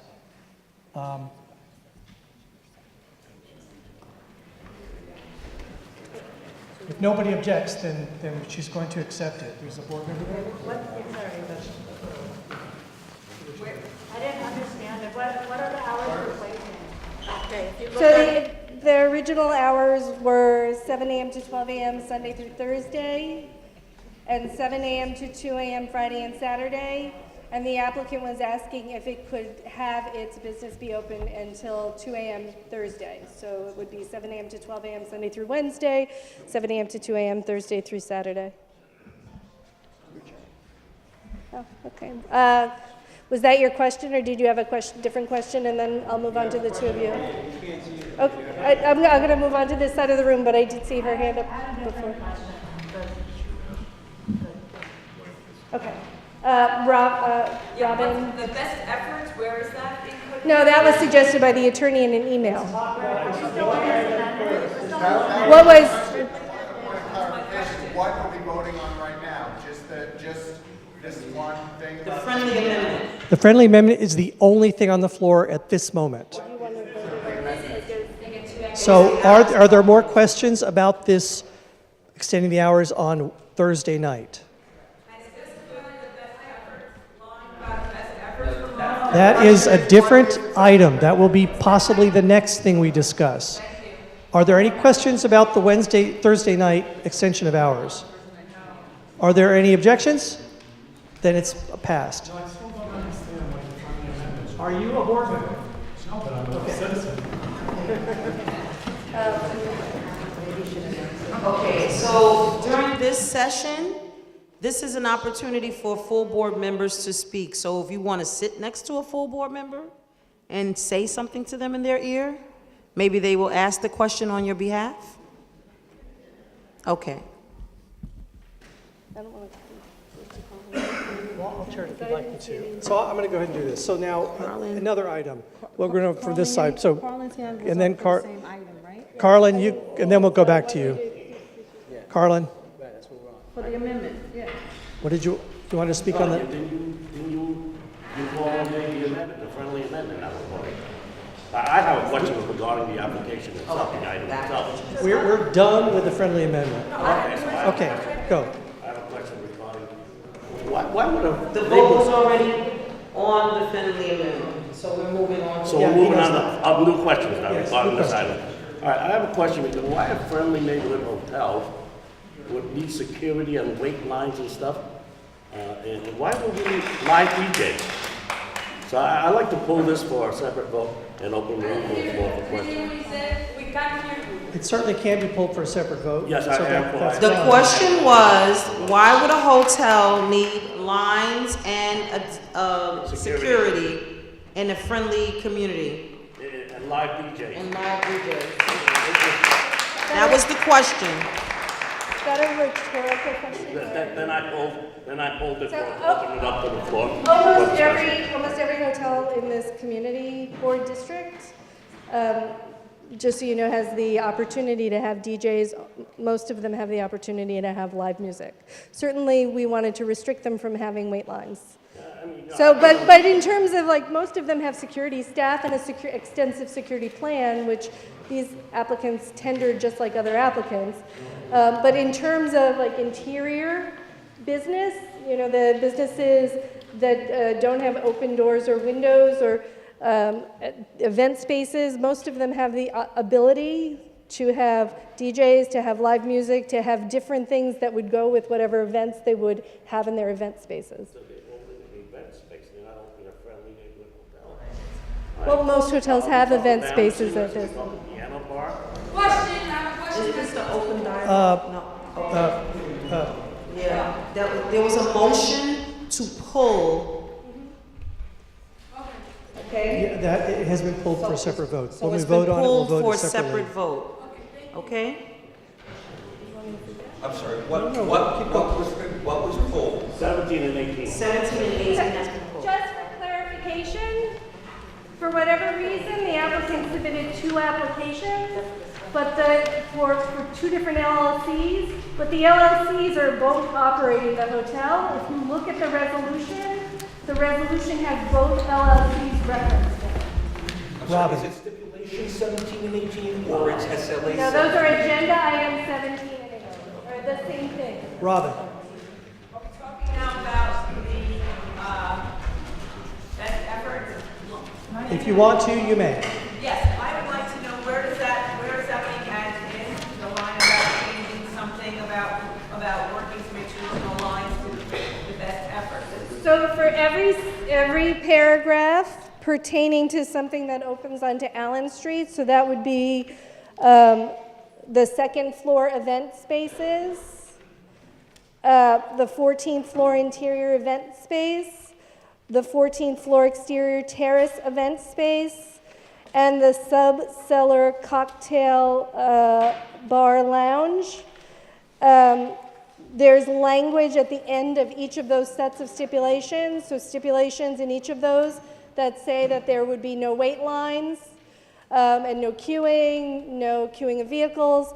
With specific respect to the event spaces, there's repeated language about security ensuring that there are no wait lines, no velvet ropes, no queuing, and staff and security ensuring that there are no vehicles queuing or idling unnecessarily, consistent with the traffic plan that was tendered by the applicant. So are we voting on that? Somebody has to make a motion. We can or we cannot. It was raised by the attorney as suggested alternative language to what the committee had already negotiated during the committee meeting after hearing from all the different participants. Yeah, Olivia. Yeah. No, I have my hand up from the beginning. Yes, but you've already spoken once. I'm No, not but going that was about the amendment. I never got to ask my question. I'm happy for my Okay, go ahead. I just had a question about the wording of the title. Why does it say a resolution approving instead of our standard deny unless language? Well, the title is a little off because you see there's some language that is on the next page. And also it has, I noticed, a typo in it, so it should actually read in the second line, Street Hotel Management LLC space and Orchard Street Restaurant Management LLC for 9 Orchard Hotel. This is the title that I always use for hotels. So it's not special for this hotel. This is the hotel title I've been using for every hotel I've been doing since like 2008. Why is it different for hotels? It's just more expansive. The whole resolution itself is more expansive.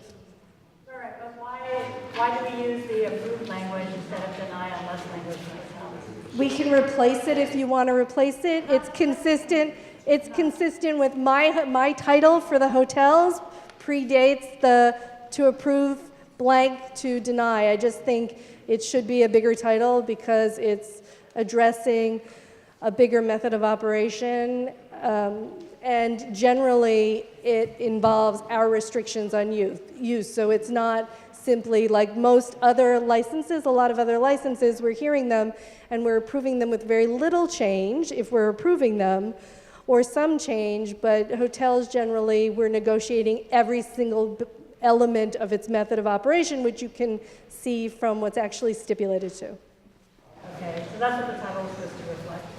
It doesn't seem to be that to me, but okay. I mean, anyway, in the therefore, it still says deny unless currently. That's fine. Yes. Yeah. So my question instead was, I mean, in your committee's expertise, we heard earlier from the people testifying against it that they raised this temple.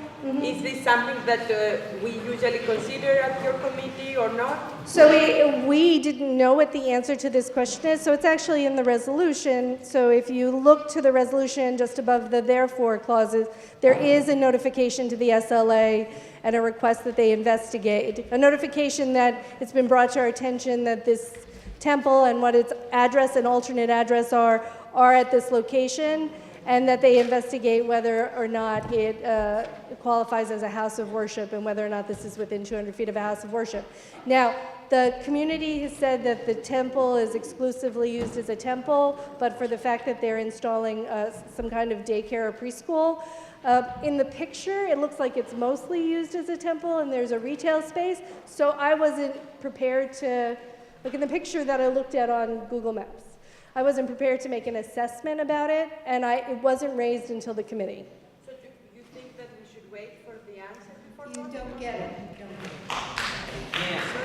If I'll recognize myself, if we wait, we send it to the SLA with no opinions whatsoever. We can't hold up the SLA, so if we wait, what we're really doing is foregoing all opportunity to comment. So that's my warning to us. It's better that we pointed it out very clearly in the motion to say, investigate this.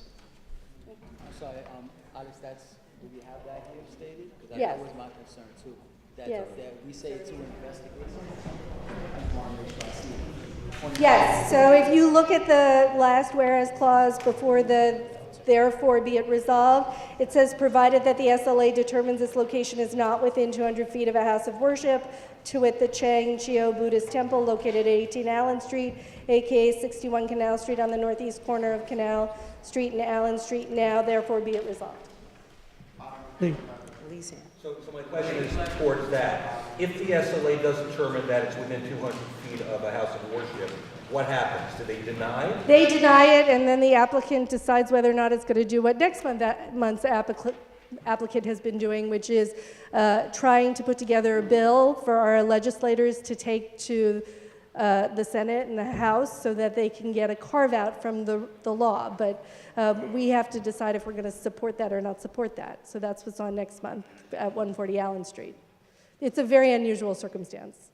Okay, so if we were to request that this be tabled pending the outcome of that determination. They may go through their hearing process anyway and approve this, If they don't find it within 200 or feet approve it without and any hold more it stipulation. without it while they make a determination, but we don't find out what the outcome is. You know, we like tangentially, or we can look on the webcast and see that the outcome is either a denial or an approval. Or they come back to us. Then the approval could be without our stipulation. Yes. And so basically, we would lose our opportunity to have our stipulation. Correct. Yes. So it's important that we vote. Yes, that can be one opinion. I'm going to point out that there was another, Alex presented 3 things that the applicant was interested in, and no one has discussed the one about whether performers would be at background levels. This is in the middle of page 13. So, I mean, I'm not going to recommend something, but if someone wants to take that up.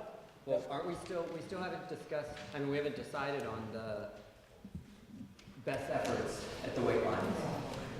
Yeah, we should pick up. Sure.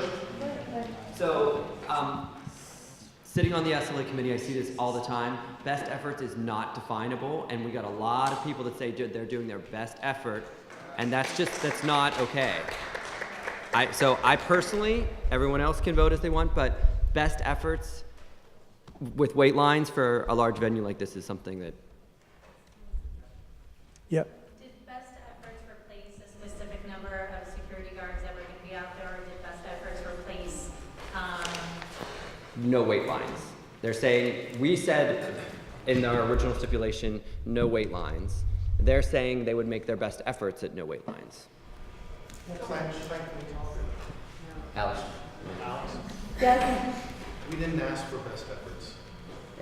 I'm just saying what your attorney communicated. Yeah, so sorry about the confusion. So you're saying that those sections regarding how the security administrates people or oversees people and vehicles outside as they stand is fine? We agree reasonably sure, and I think what Donna was asking is, can we qualify it with consistent with the security plan that was presented? There, under general stipulations, if there is a stipulation that you're going to follow the security plan. But it's not, crowds and weight lines isn't modified by that. We just want to say, wherever it says, we will ensure that there are no lines of crowds.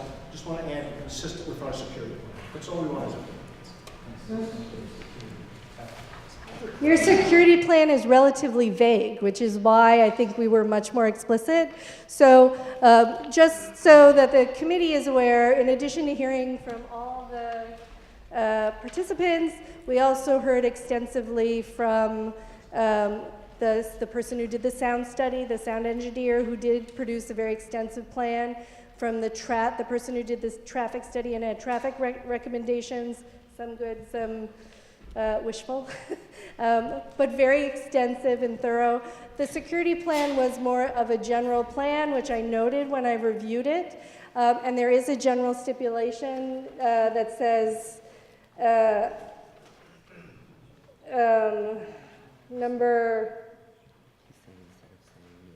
Number 11, consistent with the proposed security plan, security guards will be monitoring the hotel during all hours of operation, and there will be security guards specifically designated to oversee the Allen Street entrance to the event spaces and subcellar cocktail bar lounge. And then under those sections, we are more specific because for the most part, security plans aren't that specific. They don't allocate, certain security guards, a number of security guards here or there because they're presuming that they may have to move them around depending upon need, right, within the facility.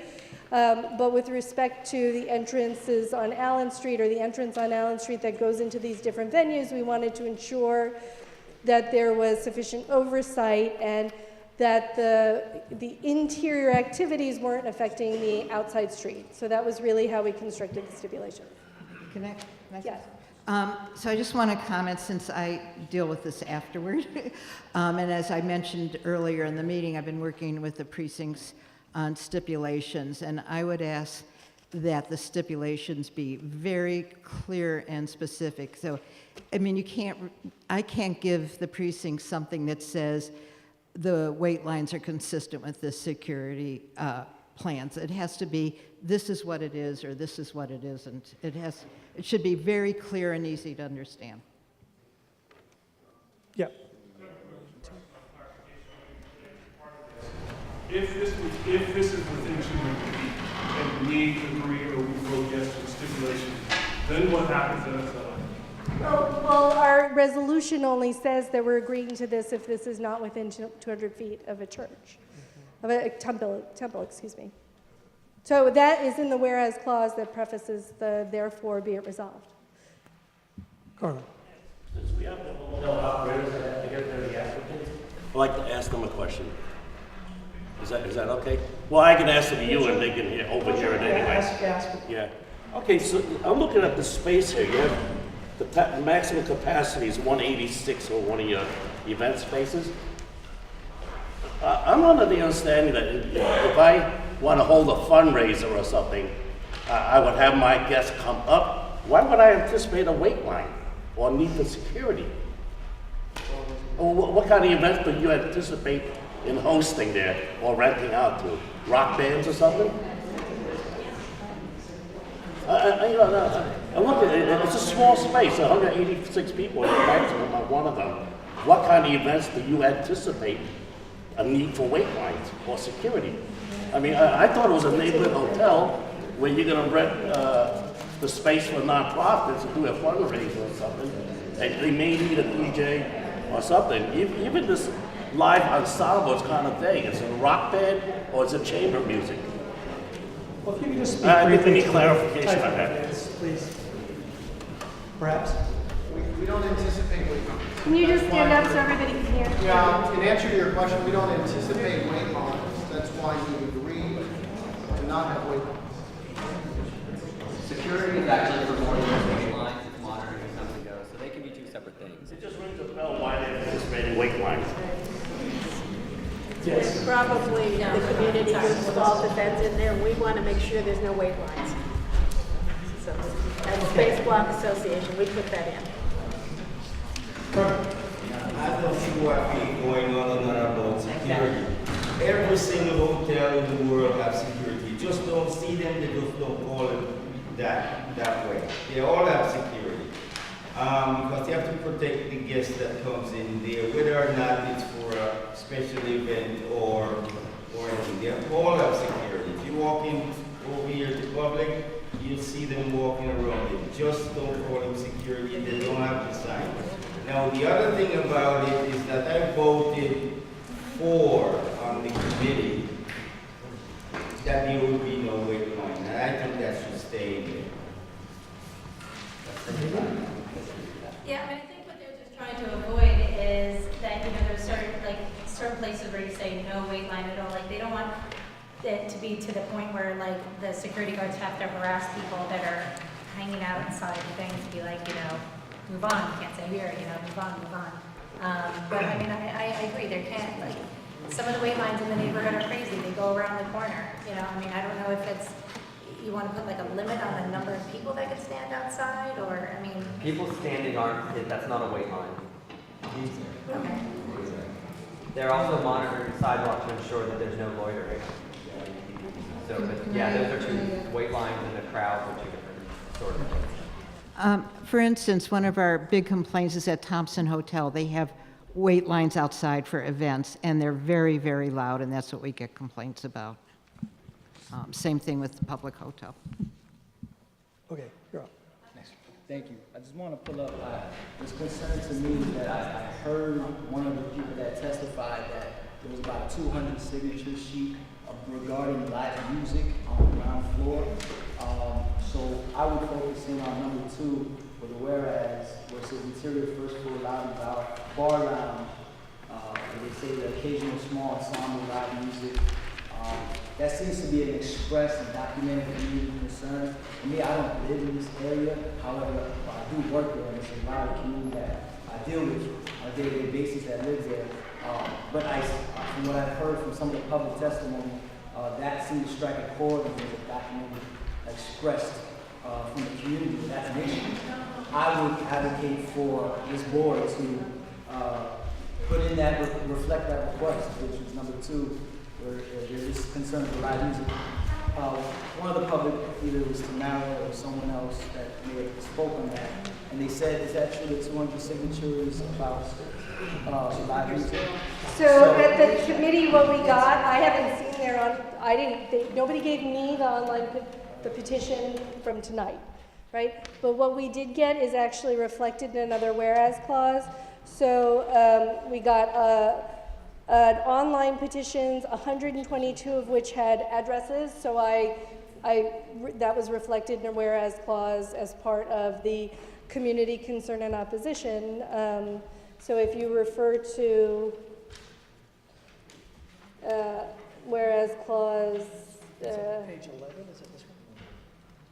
Yes. Page So- 11, the longest whereas on page Yeah. 11. And also the whereas clause above it refers to, and the whereas clause above that. So 1, 2, 3, 4, 5. So 1, 2, 3, 4, 5, 6. So the 6th whereas clause, the 7th, and the 8th whereas clause all refer to what we heard at committee. And then how it affected how we constructed resolutions. Yeah, I would. Okay, so I see that. I just want to make sure that it's reflected of the live music part of it, which is on the ground floor. So with respect to, it's only on the ground floor in the lobby lounge, which is, this ground floor is divided into, if you're reading the sets of stipulations, is divided into 3 portions. So on Orchard and Canal is the lobby, and then the lobby bar lounge in front of it that's going to be fronting Canal, so alongside Orchard and then onto Canal, with an entrance on the corner of Orchard and Canal. In the middle is the dining room, what they're calling the dining room. I identified it as a restaurant. On the Allen Canal side I also identified it as a bar restaurant. They identify it as a diner bar. So there are these 3 different segments. The bar lounge, what we did was we We defined music based on background level and also had them follow their own sound engineer's recommendations and had them set a limiter at the low end of what he believed was appropriate for ambient noise with adjustment if there are any community complaints. This location also, other than the door, doesn't have any open facade windows or doors. And because it was like the sort of the main entrance of the bank, it also has relatively high, the windows are set relatively high, so they're not low windows. They come up pretty high, so the walls themselves come up high, so the windows are higher. Okay, so there's a closed So we facade. thought we had addressed that sufficiently to mitigate any concerns that the neighbors would have.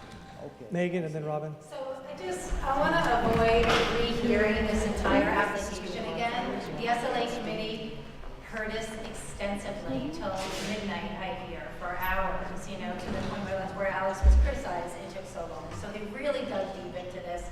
The developer sent out mailers to all the area residents. They had multiple informational sessions. They met with both community boards, community groups multiple times. So to be fair to the process, this is not the point to start pulling apart this resolution.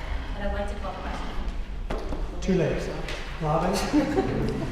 What was the last thing you said? And I'd like to call the question.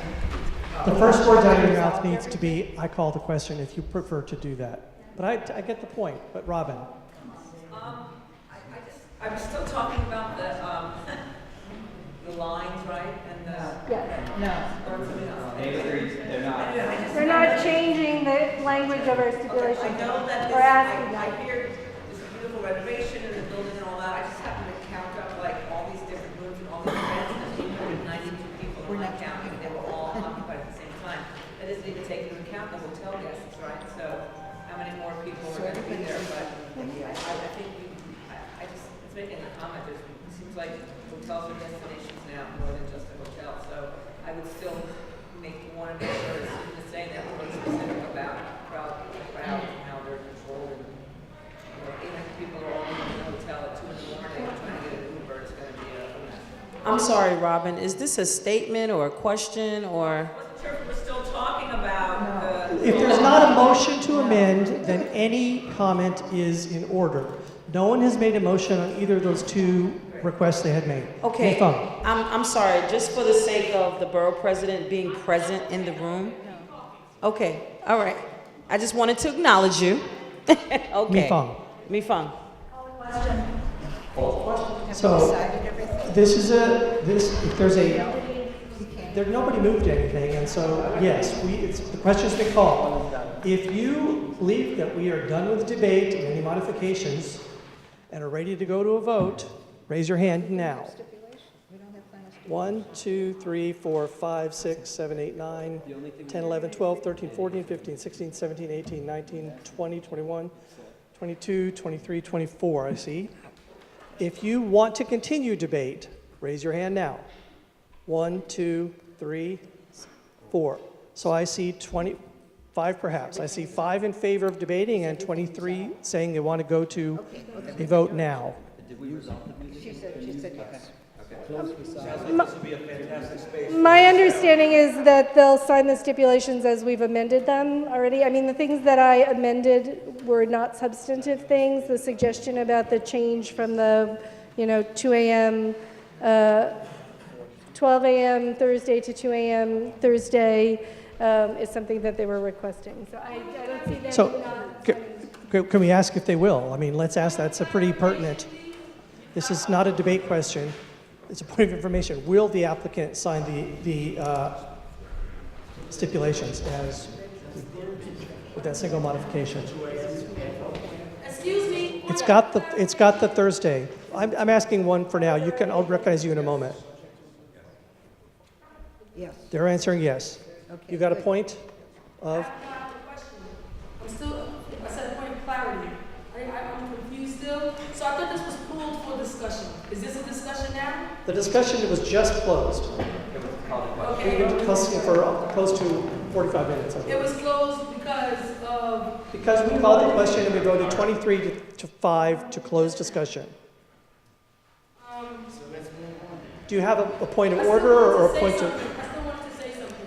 If it's debate, it's not in order. I'm concerned that there's a bunch of tenants that are here that are in opposition of it. Okay, this sounds like debate. And that you should be voting towards the community. And that's my So we'll go to a vote now. We're voting on the motion as amended with the semantic changes that she outlined earlier, and then the substantive change, which was to allow that one portion to be open on Thursday night until the 2 a.m. weekend hours. So, yeah, one substantive change from what's written, and we're voting on approval of that.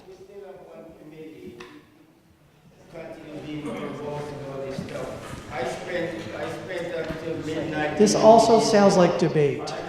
We are not supposed to be debating anymore. So we're voting. Roll call vote? Okay, roll call vote on SLA night. SLA item number 7. We're voting on item number 17 as written with one major change that was approved as an amendment. Okay, David Adams. Yaron Altman. Jesse Beck. Yes. Dominic Berg. Lee Berman. No. Victoria Barrows. Karen Black. Yes. Lisa Burris. No. Carlin Chan. No. Jonathan Chu. Yes. Mi-Fong Chung. Yes. David Crane. Yes. Nina De Alessandro. Judge A. Daniels. Paul D. Rienzo. No. Eric Diaz. Say yes. Daniel Dixon. Yes. Dean Johnston. No. Alistair Economacus. Yes. Shirley Fennessy. No. David Ford. Ryan Gillum. Yes. Deborah Glass. Herman Hewitt. Yes. Trevor Holland.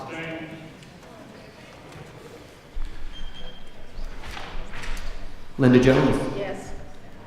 Valentina Jones. Abstain. Megan Joy. Yes. Lisa Kaplan. Olympia Kazi. Yes. Joseph Kearns. Mei Lee. Yes. Alysha Lewis Coleman. Yes. Luis Lopez. Yes. Michael Marino. Yes. Jeremy Markman. Antonio Martinez. No. Alexander Militano. Yes. Nancy Ortiz. Carolyn Ratcliffe. Yes. Damaris Reyes. Richard Ropiak. Yes. Robin Chattel. No. Larissa Scheinberg. Clint Smeltzer, yes. Anisha Stephen. Yes. Sandra Struther. Josephine Velez. Abstain. Rodney Washington. Kay Webster.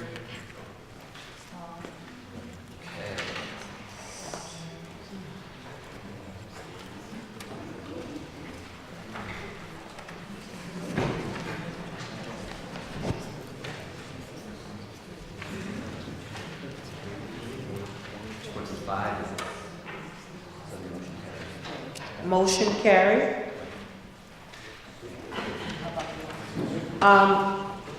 Borough President Gale Brewer.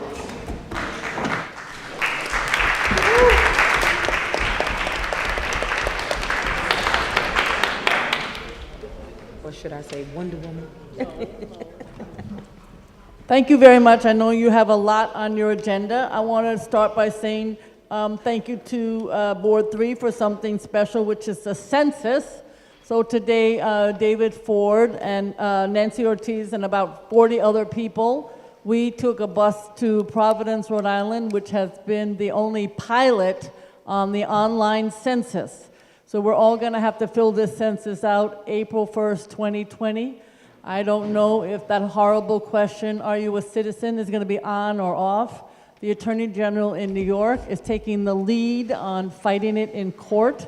And in fact, at the very beginning, yes, at the very beginning of November, apparently his case, or her case, in this case, her case, Attorney General Underwood, will be the first heard. There are about 9 cases around the United States on this topic.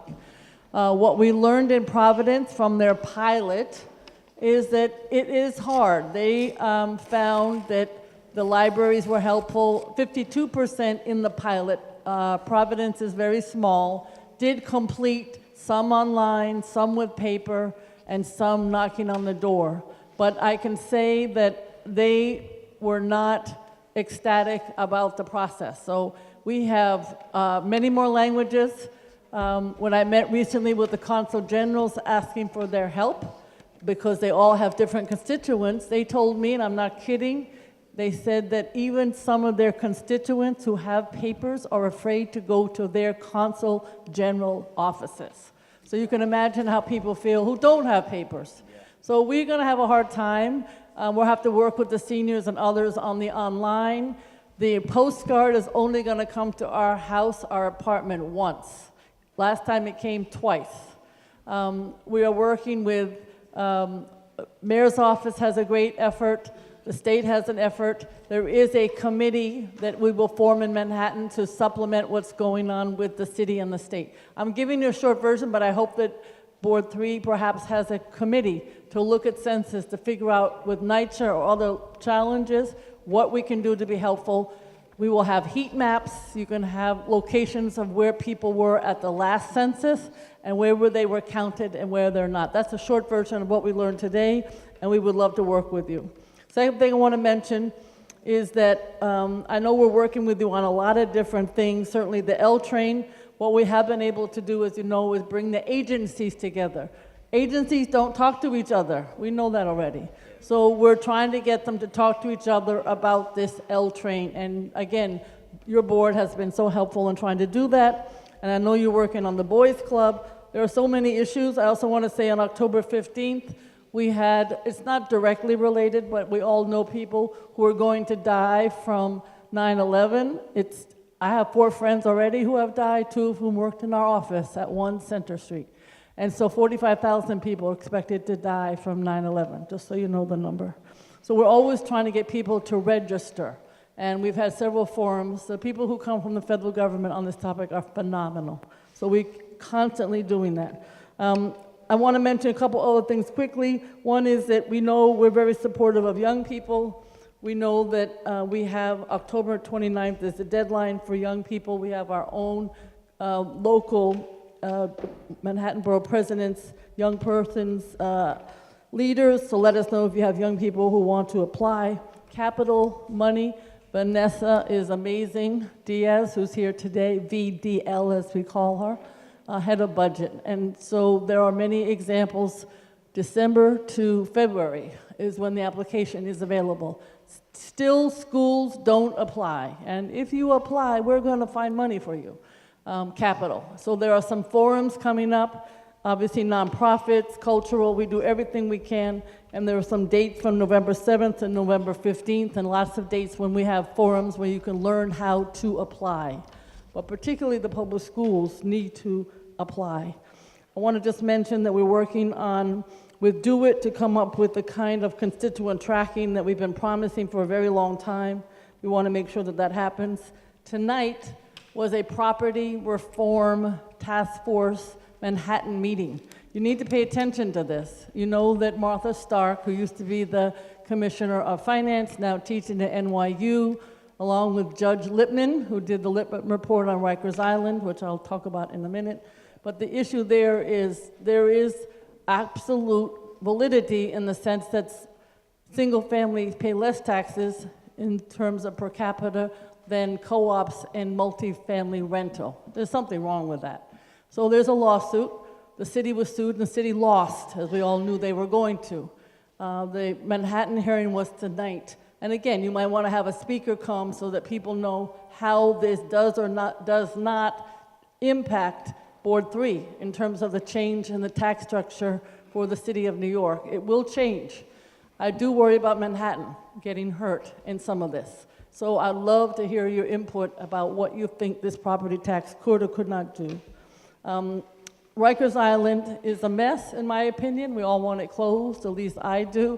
I want to thank the community board. You've been working with Board 1 on this issue. We had a task force on Rikers Island for some months. You were part of it, meeting with the criminal justice groups, the city, and then in August, the mayor's office says, oh, by the way, we're not doing the tombs at 125 White Street. We're going to 80 Center. We were totally surprised. Chinatown community had no information. August, that's not the time to announce with no engagement. So I was very upset and irritated, as is the community. I don't know what's gonna happen. 80 Center Street has the marriage bureau, so you all put in $15 million for that particular building. That particular marriage bureau is a big economic development. Judge Lippman had said to us, what you should do with 125 White Street, the tombs, is move people to Rikers temporarily while you renovate or tear down that building. We thought that's where the process was going. I don't know what's gonna happen. I just wanna let you know engagement matters to me and process matters. So I don't know what's gonna happen. I'm livid, but I'll leave it for a moment. We are always working, again, with young people on the November 17th, which is a Saturday, My Brother's Keeper, that's young men and boys of color. That was an Obama program, and we continually do these wonderful forums with parents and young people. Again, it's in the material on the back. Now I'm Gale Brewer. I am not the borough president, just so you know. Politically, legally, that's me. Forget the borough president. The mayor has a charter revision commission. You're going to be voting on November 6th. I don't like what is being proposed. I'll be honest with you. Number 3 is term limits for community boards. I'm against that.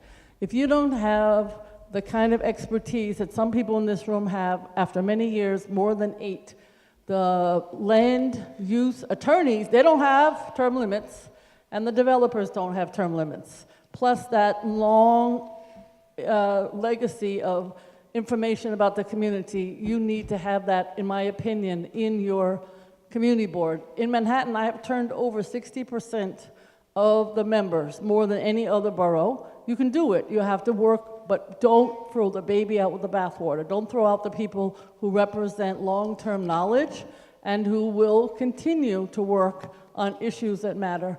Bring in new people, make sure the demographics look like the community board, which is what we've trying to do. So number 3, I'm voting no, and I hope you will also. Number 2 says civic commission. Sounds good, civics and commission. But that civic commission is 100% controlled by the mayor. It also has, not clear. One example is that they would help the community boards by appointing an urban planner. A what? You need to appoint the urban planner, not a mayoral-controlled commission, because if that happens, then who is that person responsible to, the mayor's office or the community board? And there are other ways in which that commission, I'll leave material on the back, would in fact, to me, not be helpful to the community, and it's just another bureaucratic layer. So number 2 of 3, I'm dead against. It's hard. The communities say, oh, commission, civics, that sounds good. Oh, what about the issue of term limits? That sounds good, but as one person in this room said recently, I have a family, I work, I'm on my community board. Something's wrong. The federal government doesn't have term limits. The state government doesn't have term limits. I'm a volunteer. I work in my community. Why do I have to have term limits?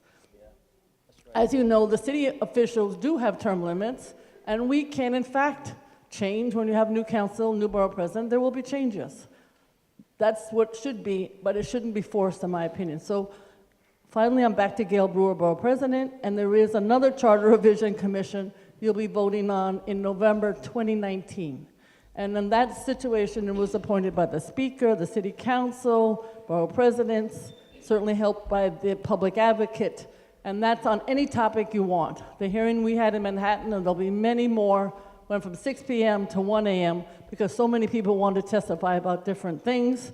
On the Mayor's Commission, the Manhattan hearing, if there were 15 people there, that was a lot. So we're trying engagement for 2019, but I made my case clear, I think, for 2018. I thank you, Board 3, you worked so hard, and don't forget about the census. Thank you very, very much.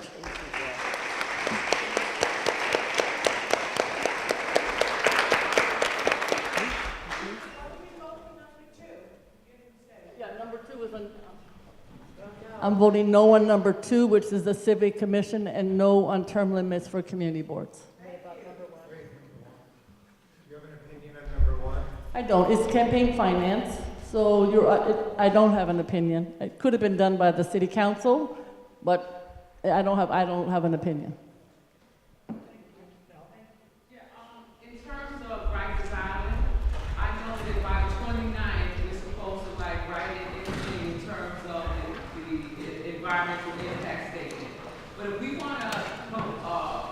want to say something about reforms, in terms of wherever they put this detention, reforms for the inmates or the detainees, reforms for the place itself, when and where do we need to write that? It's a good question. I mean, one of the ways in which these 4 new borough-based centers are going to be effective is if the numbers at Rikers go down. So what you're saying makes sense, because right now the population is around 9,000. It has to go down to 5,000 apparently in order to make the 4 boroughs make sense. And so I would say the Mayor's Office of Criminal Justice, Liz Glazer, is the one who's in charge. Elizabeth Glazer. At any time? Absolutely. They haven't done anything yet except get everybody upset. Thank you, Gale. Transportation, Public Safety, and Environment Committee. Are there questions on the motions that we passed? Are there questions on the other agenda items where there was long presentations but not a motion? We're not adjourned, that's for sure. I'm asking about the transportation, that's my report. Transportation Committee.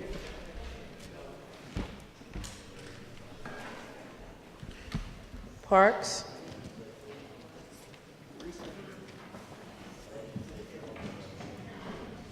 We didn't have any agenda items to vote on, although we did have a very important presentation. DDC came to the committee and talked about the new East Side Coastal Resiliency Project, known also as the ESCR. They're going to completely change the design from a resiliency standpoint. Instead of raising the park edge near the FDR, they now have told us that they need to raise the park at the water's edge 8 to 10 feet. What that means is the entire park will be raised, pun intended, and a new park will be built on top, and the park will slope towards the esplanade at the water between 8 and 10 feet. The new budget for this is $1.5 billion. It started off at $335 million. It is one of the largest investments in parks and resiliency in the city. However, we haven't been given much notification about how this is actually going to happen and the impact on the park itself. We do know that it will be closed from 3.5 to 4 years. They anticipate completing the design by the spring and coming back before the community board for the ULURP in spring of 2019. I don't have a lot of the answers that we were seeking at the committee. We're hoping that they come back to the community board, or they have indicated that they will be back before the community board before the end of the year. That only leaves 2 months with a completely new design. The park is anticipated to be completed by September 2023. There are lots of questions. I can take a few, but I don't have a lot of answers. I couldn't follow the pictures that they had. And so I remember when they first did all this, they had models. And so I think what they need to do is come back with some models that show what it is they're talking about. Because those pictures to me look like a total waste. And I don't think I'm the only one that couldn't follow the stick pictures. They need to bring the models like they did before. They claim that they don't have a full design yet. We only saw 2 slides, which were cross sections of the park. DDC is now in control of this project, and they are presenting, and they are going to deliver the project. We have a lot of questions about how they're going to engage the community, how the community is going to have input. They claim that most of the 4 years or 5 years that we spent collecting data on what the community wants when we put it into this new park but we still have a lot of questions, and we are far from getting the point of where they have actual designs. So when we asked Karen Gossett from the mayor's office of coastal resiliency specifically, will these plans change? And she said, well, just maybe a little by design, but all the community input that they did, all the outreach that they did, the 5 years of communication and collaboration with the community, and when we asked her specifically, is this the final plan? And she said, yes. She was... That's a question we also asked. Back in April, we were all gearing up to sacrifice our summers to get the EIS and the UREP done. We didn't hear from the city for quite some time, despite many attempts. About 3 weeks ago, we were told of a press conference that was going to happen where they're going to announce a new park design. They did come to the committee in October. We're in October, a few weeks at the Parks Committee, and we're still awaiting word of how this is actually going to happen.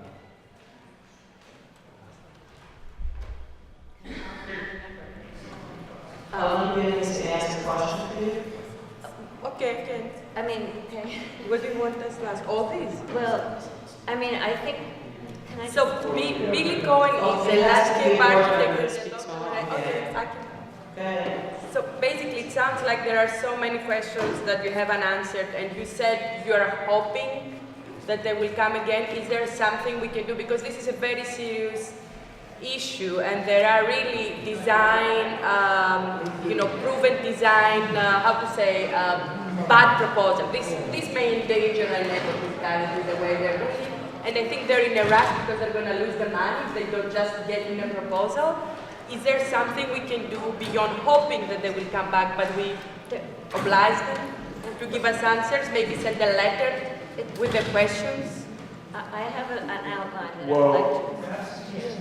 I have an outline of questions. The mayor runs the city. Technical. Sorry, say I that think again? letters to the mayor's office would help. This appears to be a directive from the mayor, but letters to your public officials. What we are seeking first, though, is to get an actual meeting where we can talk about that. And we haven't even had that so far. So it's been a struggle to get some more information about this new project. Basically, what I would suggest is the concrete questions that you articulated at the meeting and they didn't answer. Why don't I can help you also write it in a letter and submit it to DDC, who's now the leading agency, compelling them to come with answers. Yeah, and that's what we're trying to do right now. It's just that it's difficult to get a response. The raised park section, where is that? What stretch is that going to be? The entire East River Park they intended to raise. All of it. I think it's 42 acres. It's from Cherry Street up to 14th Street. And then there's an. That's East River Park, though. Yes. Can I do one sub-question? And that is, would that replace the idea of bringing up these walls? The initial plan called for the berm or the walls to sort of be at the FDR for a lot of the park area. They have sort of flipped that, and now the raised edge will be at the water. So if you stand at the water's edge in East River Park, you can kind of look down and see maybe 2 or 3 feet. The new park design, you'll stand at the water's edge and you'll be looking down 8 to 10 feet.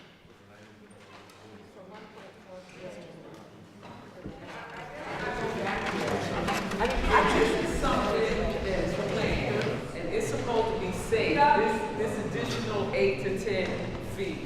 I would think they should be able to have a model. If you're talking about having some children there and it's safe, you can't tell me that you don't have a model and you're talking about a park for children and there's some safety concerns. You should be able to do a model. If you're saying this is safe for children, you should be able to do a model, not just have a nice conversation and some stick figures. Because that to me, I anticipate that they will bring back models and drawings to the community board, since they said they will come back with the design, but before the end of the year. For community board purposes, that only leaves 2 months, so they're going to come back within 2 months. The conversation we're trying to have before they come back to the community board is to talk about how did we get here? How did we all of a sudden go through 5 years of planning and design, and they tell us all of a sudden, I think I'm sorry, we have to stop the back and forth. I'm sorry. concerned about I hear you, Val. You're 100% right. We can put it on the agenda for next month for parks, but right now, for the sake of time and us being in this building, we must move forward. This is a committee Carolyn, report. I don't have all the answers. Carolyn is the last question. Is how they were going to address the section from 14th Street to 25th Street. And basically what he said is they're planning on putting a wall, my understanding, if that was correct, between the FDR and like the park area. And is they going to do the same in the area below Pier 42, that there's going to be a wall. Just quickly on that, those two areas they anticipate will not be affected.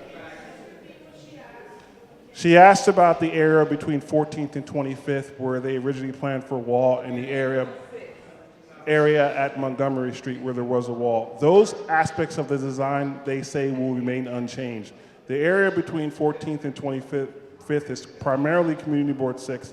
For those who are interested, they will be meeting either November 8th or November 9th at their respective committees to talk about those issues. Walls. Originally, when they had showed us the plan, they were showing us gates that were closed if there was a surge. And what I'm concerned about, if they're putting up a permanent wall between FDR and the river, between 14th Street and 5th Street, and if they would be doing the same south of FDR, basically Pier 42 and down. What I'm going to do, because I know there's a lot of questions, is that they will be at committee at either November or December. And if you think it's important, I would advise you to go to committee meeting, because I do not have all the answers for this. I'm just doing a report from the committee. But look out for the agenda. They never answered for November, so they're not going to be on for November. So they're probably coming in December. So I advise, if you have concerns and those questions that I cannot answer, please come to committee and ask the folks from the city. Yeah, they were invited. They were invited to come, and they just didn't come. So we keep a lookout on that. Thank you. Thank you, sir. Can you put that? Okay. No. Baruch Task Force, Baruch Bathhouse Task Force. I'm so sorry. We had our first meeting of the Baruch Bathhouse Task Force, and it was a small meeting. Parks did come, and they pretty much put out the RFEI, which is the request for inquiry. And when they put it out, we made comments. Damaris and a few of us made comments on what we'd like to see in it, and the RFEI, and they're going to come back before the task force once they work out all the kinks, and they're going to come back before us in January with the answers and the updated version of the RFEI, okay? Before they put it out, yes. No, not before. They're going to come back to us with the responses. With the responses after they put it out. Yes. The goals are laudable to renovate, bring back something that's been decrepit for 45 plus years. Absolutely fantastic. On the way over to that meeting, I walked past the Baruch Bathhouse, and there is a 2-foot wide path that is unlit, is muddy, and is a perfect venue for somebody getting mugged. What I can't understand is why Nydia and Parks thinks it's acceptable to allow that path to exist now for the Nydia residents at Brewer. In addition, right across from there is Bard Playground. I'm not sure of the exact name, but it's a gigantic ball field that was completely lit up with diesel generators, providing light to folks from outside our community so that they can play in safety. But yet, the lights in the Baruch playground were broken. The lights outside the Baruch buildings by the parking lot were broken. And I want to know how we can trust Parks, Nydia, and the mayor to tell us that they are going to renovate something and bring something back to the community when they can't even provide safety to the thousands of residents who live right next to that. So I will say that Carlina Rivera's office, Sheila was there as well. And one of the things that Sheila brought up was, and Camille, who is one of the tenant representatives at the Baruch houses, she also brought that up, that there have been several events that have happened there. We haven't gotten wind of those events. Those were unreported events that have happened there. Damaris? Okay. So I know that Sheila said that, and she's here, that they're going to look into getting some discretionary funding for the bathhouse, am I right? For getting some lighting around that area? Yes. Okay, so they're looking into that, and also maybe fencing, re-fencing or something? Sheila?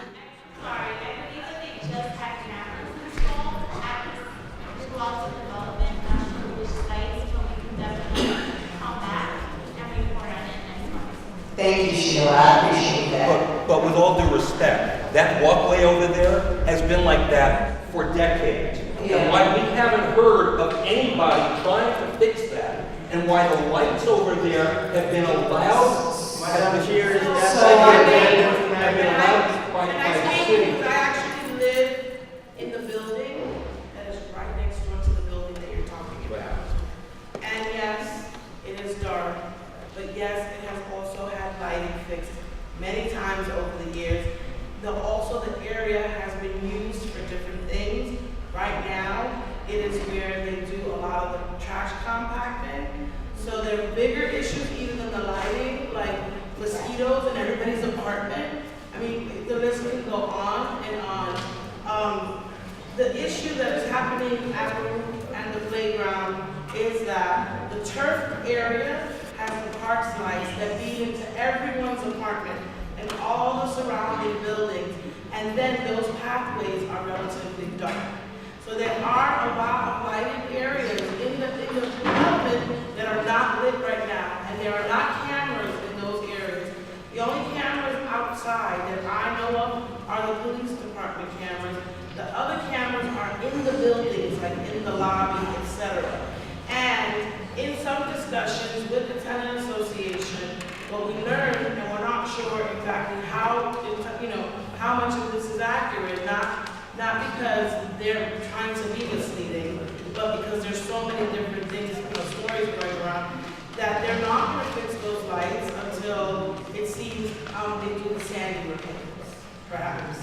So there's a whole strip. It is dark, it is scary, there's a lot of scaffolding that's going around, but I just want to add that that is one of the reasons why people would like to see something happen at that building. That has been vacant almost my entire life, and I'm almost 50 years old, okay? Not everybody knows. So yes, we want to see something that is for the community, and we welcome this process. With that being said, the Parks Department itself is not committing any resources to this process because they have no money to do so, and they're hoping that, it'll probably be some sort of private-public partnership that'll do, I think our job as a community is going to be to ensure whatever happens there is truly driven by us and is for the neighborhood as a whole. I think that's going to be our job. Absolutely. Thank you, Rose. That was well said. So we will keep you posted when the next meeting takes place, before the next meeting comes up. It's supposedly in January in the new year, so keep your eyes and ears open for that. Damaris, one more thing. One of the other issues that came up is that this process, while it's really useful, that there needs to be some broader community engagement. So the TAA, I know the councilwoman's office, the office I work for, I think it's some very light, nothing committed, no commitment to try to have some space where we can truly hear people's feedback so that the committee members can represent that in the selection process. So we are encouraging everyone to get the word out for the next meeting when they come back before us with the RFEI. and the people that have responded, if anyone responds, because it's going to be a very large project to take on, considering it's very dilapidated. Okay, thank you. Essex Crossings Task Force is no meeting, and Lower Manhattan Coastal Resiliency, Trevor spoke already about that. And old business? Any old business? Pause. Any new business? I'm sorry, what's happening? Okay. Espérate. Okay. Motion to adjourn. Vote. We need to vote on the calendar agenda. We have to vote. We have to vote. Vote. We need to take our vote. Everyone that's in the room, please stay in the room. If you're a board member, please don't leave. Don't walk out. Okay, this is the vote. Because then we have to do the motion to adjourn. This is the vote on the full agenda, with the exceptions of the items we already voted on. David Adams, the items that we already voted on. Yaron Altman. I need to write that in. Jesse Beck. Yes. Dominic Berg. Lee Berman. Yes. Victoria Barrios. Karen Black. Lisa Burris. Yes, however, staying necessary for SLA items. Yes, I'll abstain on all SLA. We all votes are necessary. Carlin Chan. Yes. Jonathan Chu. Yes. Mi-Fong Chung. Yes. David Crane. Yes. Nina D'Alessandro. Jaja Daniels. Paul DiRienzo. Paul. Remember, the vote to Eric adjourn Diaz. is half the attendance. Daniel Dixon. Dean DeYoungson. Yes. Alistair Konomakis. Yes. Shirley Fennessy. David Ford. Ryan Gillum. Deborah Glass. Herman Hewitt. Trevor Holland. Linda Jones. Valentina Jones. Megan Joy. Lisa Kaplan. Olympia Kazi. Joseph Kearns. Mei Lee. Alysha Lewis Coleman. Yes. Luis Lopez. Michael Marino. Please Jeremy be Markman. quiet during this process, please. Jeremy Markman. Antonio Martinez. Alexander Militano. Nancy Ortiz. Carolyn Ratcliffe. Damaris Reyes. Richard Ropiak. Robin Chattel. Larissa Scheinberg. Clint Smeltzer, yes. Anisha Stephen. Sandra Struther. Josephine Velez. Rodney Washington. Kay Webster. Okay, I did, wait, what? I see your hand, Richard. I see you. There was one piece of new business, and that is the Arts and Cultural Affairs has been moved into economic development. Economic development, yes? Okay, so we've moved it up, and so that part is coming out of the parks, and it is going into economic development. That is all. Now, Richard, you may make your motion.